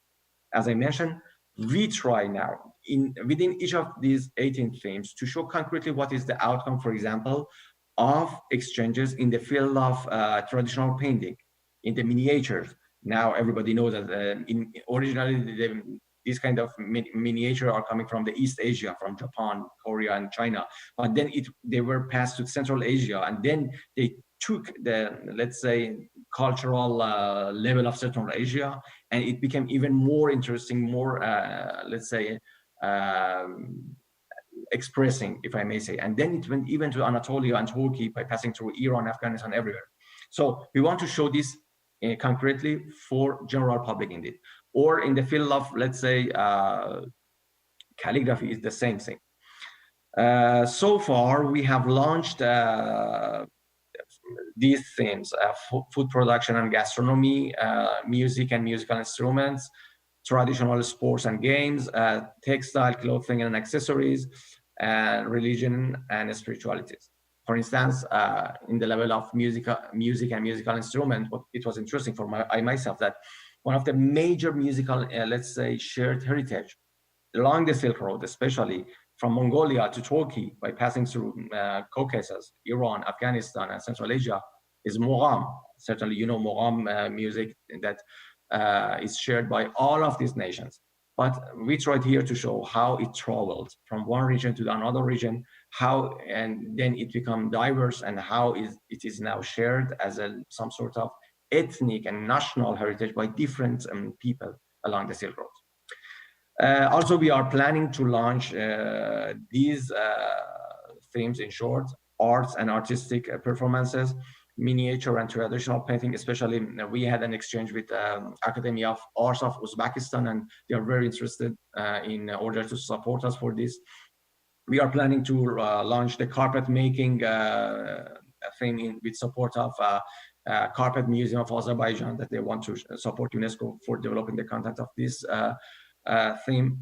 For calligraphy also, we are now discussing with Iran and also with Japan that they are very interested to support this calligraphy theme, and architecture with China, especially Tsinghua University of China, that are they expressed their interest to support and develop this content. I have to add also that the theme on the traditional sports and games, I do apologize, the theme on the textile and clothing and accessories right now is under development in partnership between UNESCO and China National Silk Museum. And it will be the first volume of the collection that will be published hopefully by next summer in 2021. As I mentioned, I see so much potential of collaboration between UNESCO Silk Road Program and now this networking of ICH for development of this project. Dear friends, I stop here. Yeah, let me show you just a photo of our first meeting that was for development of the content of the gastronomy and food production. As you see, we were in Mongolia, and we organized this meeting under a Mongolian, they don't say yurt, there's another name that I forgot, I do apologize. It was in 2018. And following this meeting that we had the experts from around the world, we started to develop and almost finish the content of the gastronomy and food production. So thank you so much for your attention. Allow me, before finishing, I just show you the Silk Road online platform, the website of the program that I showed you. I don't know if you see my, yeah. I showed you the link. This is the, let's say, platform. And I encourage you to visit this platform. Indeed, you have our contacts, everything here, and you can contact us if you have any question, and also if you have any ideas for enriching this program. I stop here, and I'm at your disposal to follow this. Thank you so much. Yes, thank you very much. Really, it's very comprehensive information you presented us. And I think maybe you had already one of the previous speaker. I asked him already to answer a question to what extent his platform could be integrated to your platform. And he's thinking already. It's Mr. Park from HCAP. And for Mr. Jahangir Selimkhanov, I would like to say that Jahangir mentioned on culinary festivals. And the Mihrdad organized 2 years ago in Mongolia already. He's a very good cooker. He prepared big gastronomy festival in Mongolia. I think it was like thematic studies on gastronomy. It was in Mongolia, and they could share to what extent it could be continued for this point of view, from this point of view. And Mr. Mihrdad, in your 18 thematic studies, I think you forget one of them, 19th. Because one of the morning session 2, it was very nice presentation on martial arts. So why not, if you're thinking about the martial arts, one of the direction, because I think it was Mr. Kim's presentation in the session 2, when he mentioned about the networking of 7 festivals of martial arts. Just as information, I don't know, because you were sleeping at that time, maybe that's why you didn't hear this presentation. It was too early in Paris time, but it's just like information for you. I mean, we will try to this networking with you, to contact them with you. If I may, just add, Mr. Ikramov, we indeed cover the martial arts, and it is part of our theme of traditional sports and games. These traditional sports and games also, if you want, we have identified already 6 major subjects under the traditional sports and games: martial arts, wrestling, cognitive games, children games. Another one, if I have to think about it, but indeed we cover the martial arts, indeed. Okay, thank you very much for clarification, indeed. Ladies and gentlemen, if you allow me, since the shortage of time, I would like to ask one question to be replied by everybody, if you allow me. And of course, Mr. Park, this question actually related with the issue which I ask you to answer as well. The issue is related with the current challenges with everything in the world, with artificial intelligence. What do you think? To what extent? Because Mr. Kwon Hu, in his morning presentation, he mentioned about that we have to continue networking offline and online. And if we are talking about online networking, I think one of the forthcoming challenge in front of us is artificial intelligence, which is coming to every sides, every walks of our life. And from your point of view, to what extent artificial intelligence could be essential tool for promoting of this Silk Road ICH network? To what extent we get to consider, because I know but Krista Pikachu long time was looking after communication sector. She knows very well artificial intelligence, and she's doing many, she has many ideas on artificial intelligence. And particularly currently, I think UNESCO also promoting this idea of artificial intelligence, how to ethical aspects of artificial intelligence and many other aspects. But it's coming to our life. We have everywhere already in cultural industries, we have already many elements of the artificial intelligence, like artificial painters, artificial authors of the book, etc. So my question again, from your point of view, artificial intelligence and the expecting Silk Road ICH networking, how it could be, what the challenge here, maybe, well, just briefly, your proposal. So maybe we will start with respect to Mr. Kwon Hu from you, because it was your presentation when you stressed out that online platform should be developed. And what's your view from philosophical view? Mr. Hu, please. Dr. Thank Hu. you, Alisa. Yes. So it was a very wonderful time to gather much knowledge on the UNESCO activities relating to the Silk Road. So I'm the regional national coordinator of the integral study of the Silk Road a long time ago. I has been work for the National Commission for UNESCO. However, nowadays the situation is quite different at that time. In the 1980s, and today is quite different. So taking into account the development of the communication and the skills and the communication capabilities among the people. Now, I think in order to promote the cooperation and the collaboration among the stakeholders, we needed to maintain the spirit of the cooperation at the first. What is our real goal of the collaboration? So without achieving the common sensibility among the members, we are not able to anything at all. So I think maybe the ICCAP and the ICAS needed to set up a kind of the common the sensibility among the member states. Why we start this kind of the program now? So we are now facing many challenges. As I mentioned in my presentation, many countries around the Silk Road faces very serious globalization impact. So our young generation, they don't have interest in the traditional way of life. I was in the Ulaanbaatar, Mongolia. Many young generation want to live in the cities, not their home.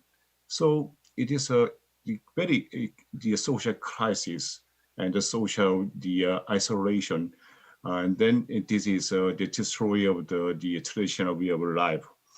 So actually, we don't have any the concrete action to be taken. So we are very happy to establish the ICH Silk Road ICH network. Now is the time. We needed to maintain? We need to establish the concrete philosophy, the concrete philosophy among the members. Okay, thank you, Mr. Ko.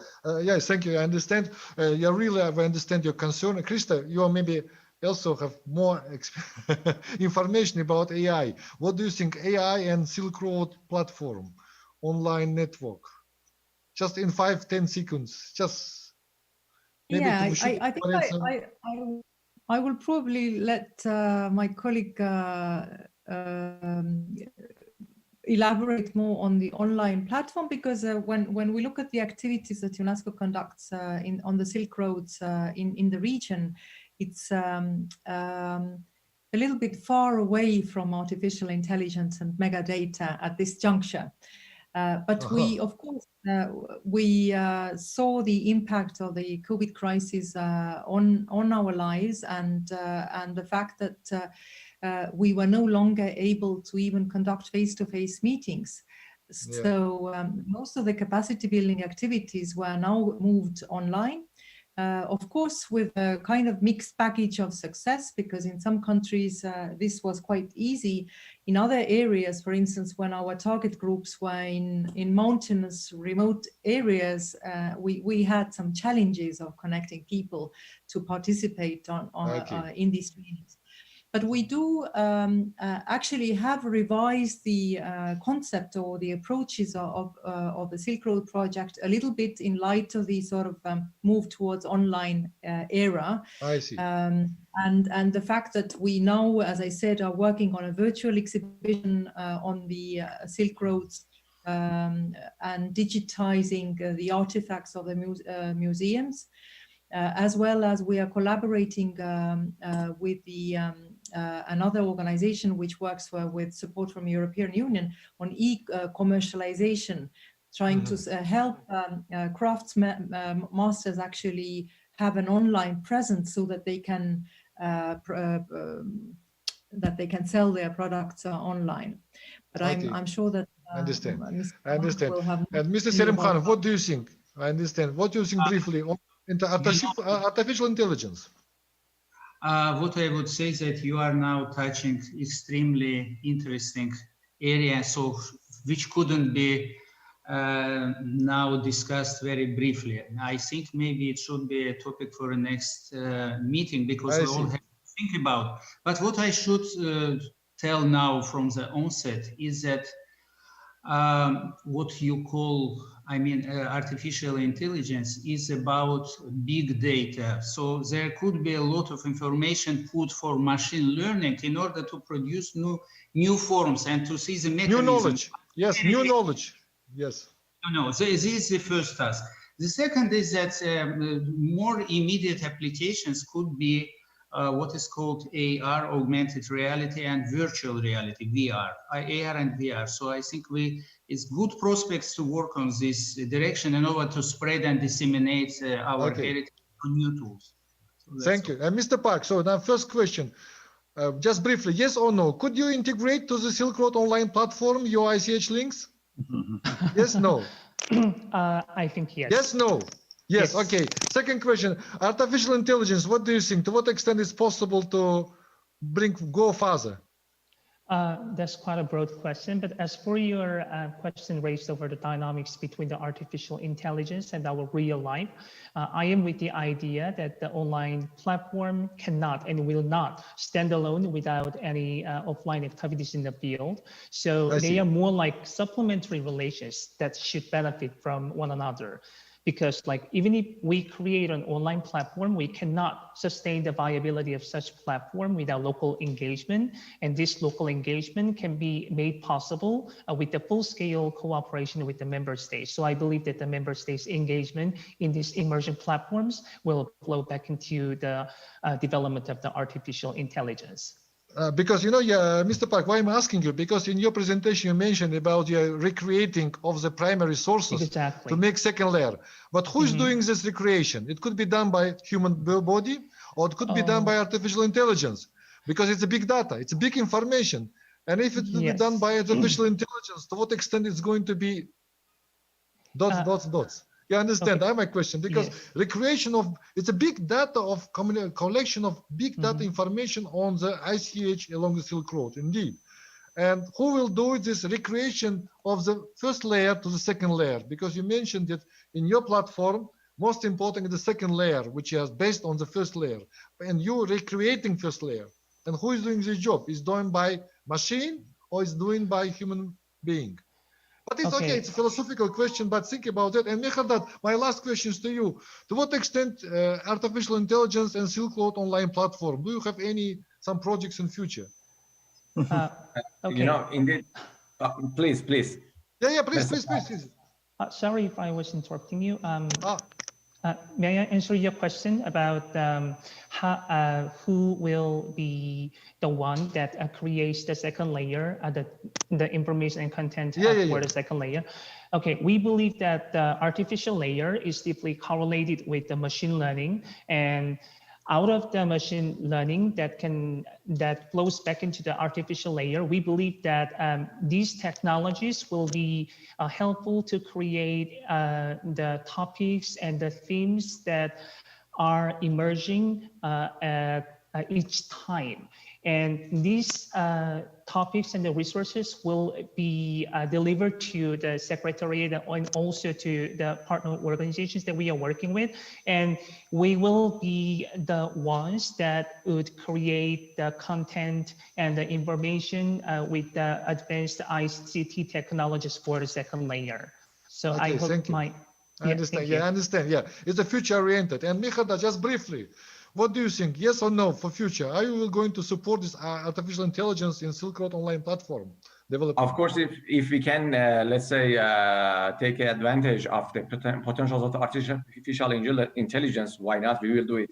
One of the major, let's say, fields that we may profit from this is our interactive atlas. The idea is to provide the data, let's say, encapsulate the data for visitors. But indeed, I am not an expert in this respect, probably Mr. Park. You know, now just listening to Mr. Park this morning, I have an idea to contact now further to ICH CAP to see whether we can go together. Thank you very much. Thank you. And Mehrdad, I will really invite you to cooperate with Mr. Park. Indeed, it could be very nice integration of the ICH links with the Silk Road platform. Ladies and gentlemen, we are very sorry. We have a shortage of time. Of course, it was many issues, but I think we could discuss during the discussion of the final document. Now I am declaring the closure of the session 3 and giving the floor to Masters of Ceremony and the Secretariat. Thank you very much for your cooperation. Thank you very much for everybody for very active participation. I enjoyed very much to moderate the meeting, the session with you. Thank you very much indeed. Michael, the floor is yours. It's good. Yes, good moderators. Thank you. Thank you. Microphone? Okay. Thank you very much. If not long, it was a rather strong closing session, and we thank everyone for their hard work. Before finishing out our program, I would like to introduce Dr. Sun-Young Park, the Assistant Director General of ISHCAP, to close out this session as the final moderator.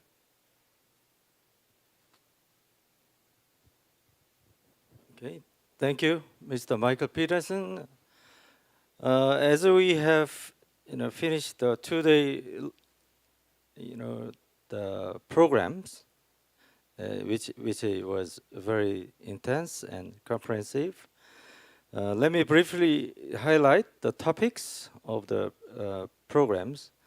There was a webinar on the topic of life, environment, and ICH across the Silk Roads. And we had a strategic meeting comprised of 3 topics and 3 sessions on the topic of case studies of diverse ICH festivals across the Silk Roads and operational issues of Silk Road ICH network, and finally the collaborative works and benefit that we can come up with through the activities of Silk Road ICH network. These were very important questions and topics, and more than 20 experts, invited speakers, could discuss these topics and So I would like to invite Mr. Alim Feyzulayev from ICAS. He was one of the rapporteurs of this meeting, so he's going to summarize our meeting. Please take the floor. Alim? Many thanks, Dr. Park.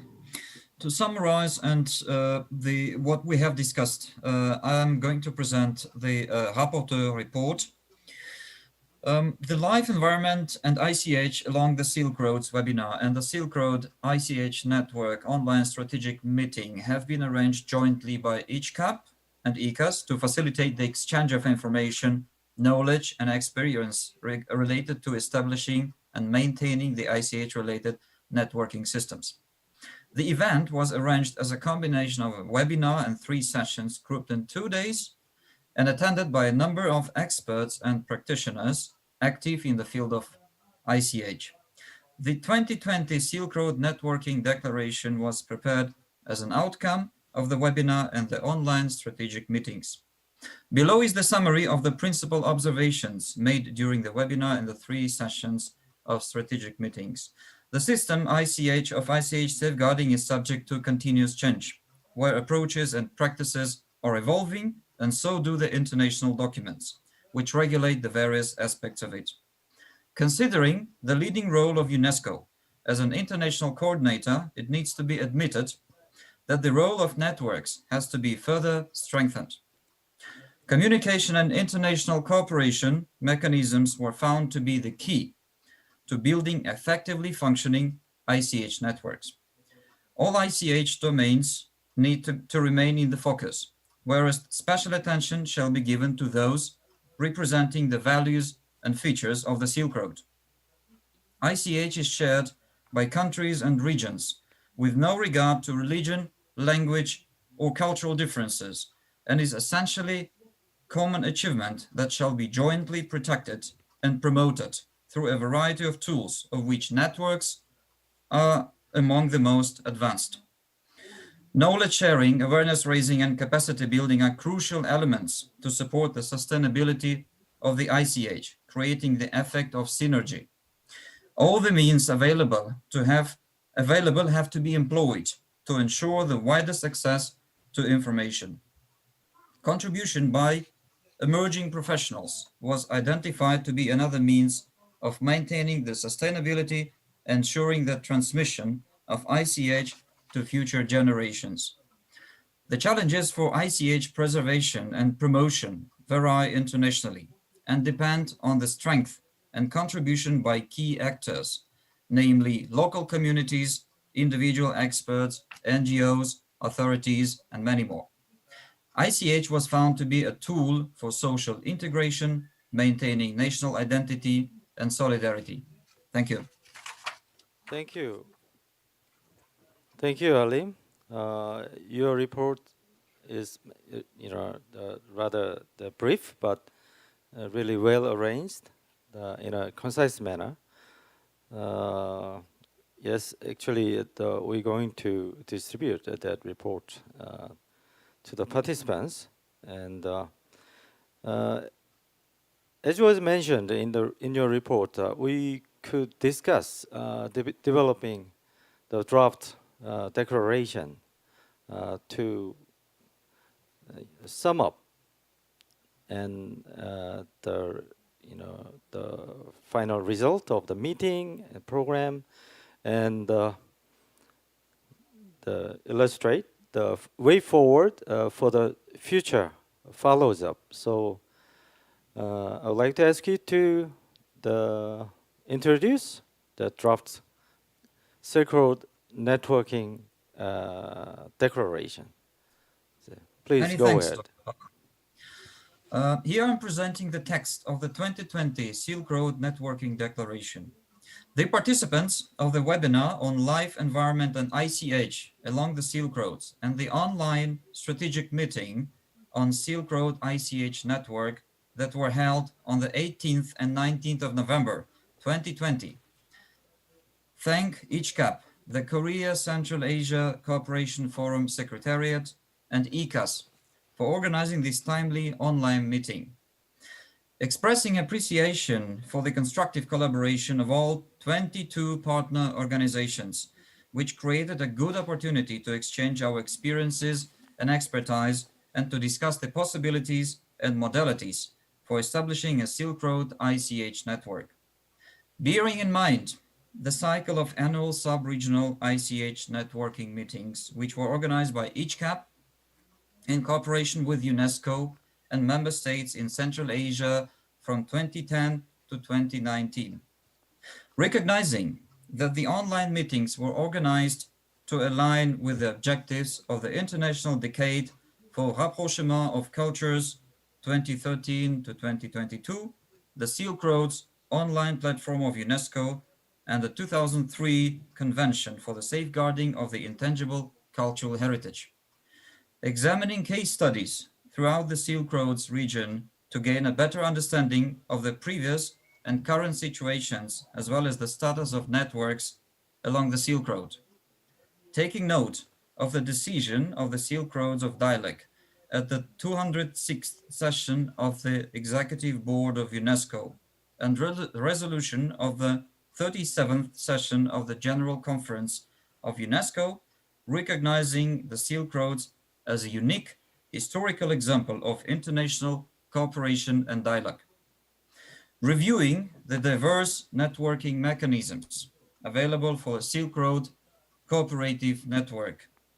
Moving forward with various approaches to activate ICH for sustainability and build a framework and atmosphere for a culture of peace along the Silk Roads, and reaffirming that the organizers of the 2020 Silk Roads project will work closely together to help the project for the future. We recommend to all ICH stakeholders to continue close networking and information exchange on ICH along the Silk Roads with the organizers, namely ICHCAP and ECAS, in consultation with various partners in the region. We invite UNESCO to continue its support for intersectoral collaboration and implementation of activities to promote intercultural dialogue through the Silk Roads ICH network and to strengthen particularly developing and sharing ICH contents for better compatibility with existing online platforms for ICH along the Silk Roads with local communities. We appeal to member states to mobilize public and private partnerships in providing the safeguarding measures and holding ICH festivals with a focus on benefiting local communities and developing cultural tourism. And we entrust ICHCAP and ECAS to elaborate flexible operational guidelines for membership and effective management of Silk Road's ICH network, the official launching of the Silk Road ICH network to be scheduled for 2021. Thank you. Thank you, Mr. Alim. Actually, you did an excellent job, doing several missions. You were the paper presenter. At the same time, you are one of the rapporteurs and the member of a working group. So you did maybe 200%. You must be superpower man. So thank you very much. And also taking this chance, I'd like to express my sincere gratitude to the members of working group. The 8 persons who contributed to developing this declaration. As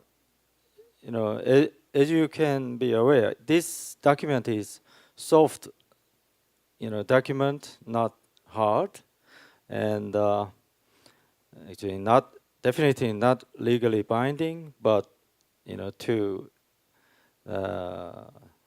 project our future actions and way forward, so we could come up with. Thank you very much, and I'm very happy to work with all the experts to participate in this program. So I once again thank you very much for your strong support and participation, and I would like to hand my microphone over to Mr. MC, Michael Peterson. All right, thank you, Alim and Dr. Park. Before we close out the session, I would like to introduce two videos for the collaborators of today's meeting. One will be by Mr. Voyakan and the other by Director Kim of ISHCAP.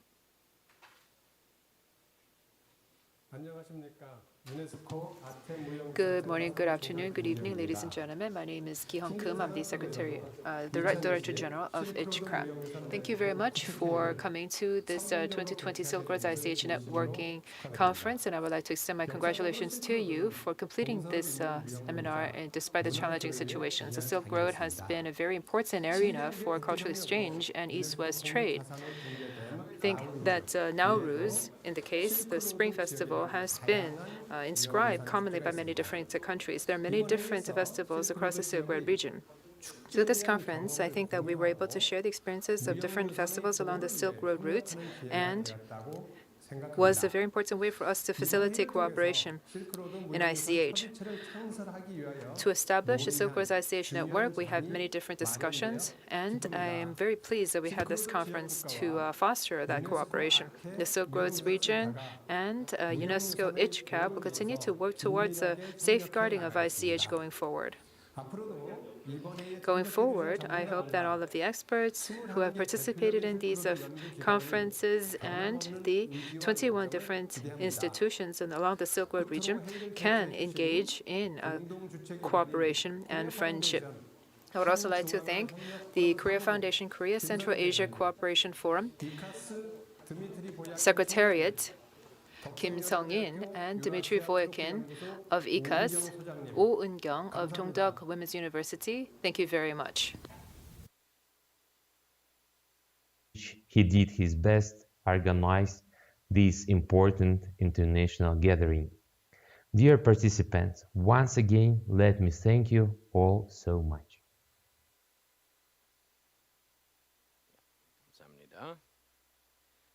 I would like to thank everyone for your attendance, as well as I thank everyone for your attendance, and I appreciate your thoughtful discussions during our sessions.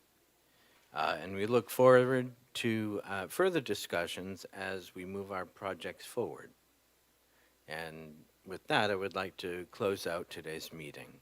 Thank you very much.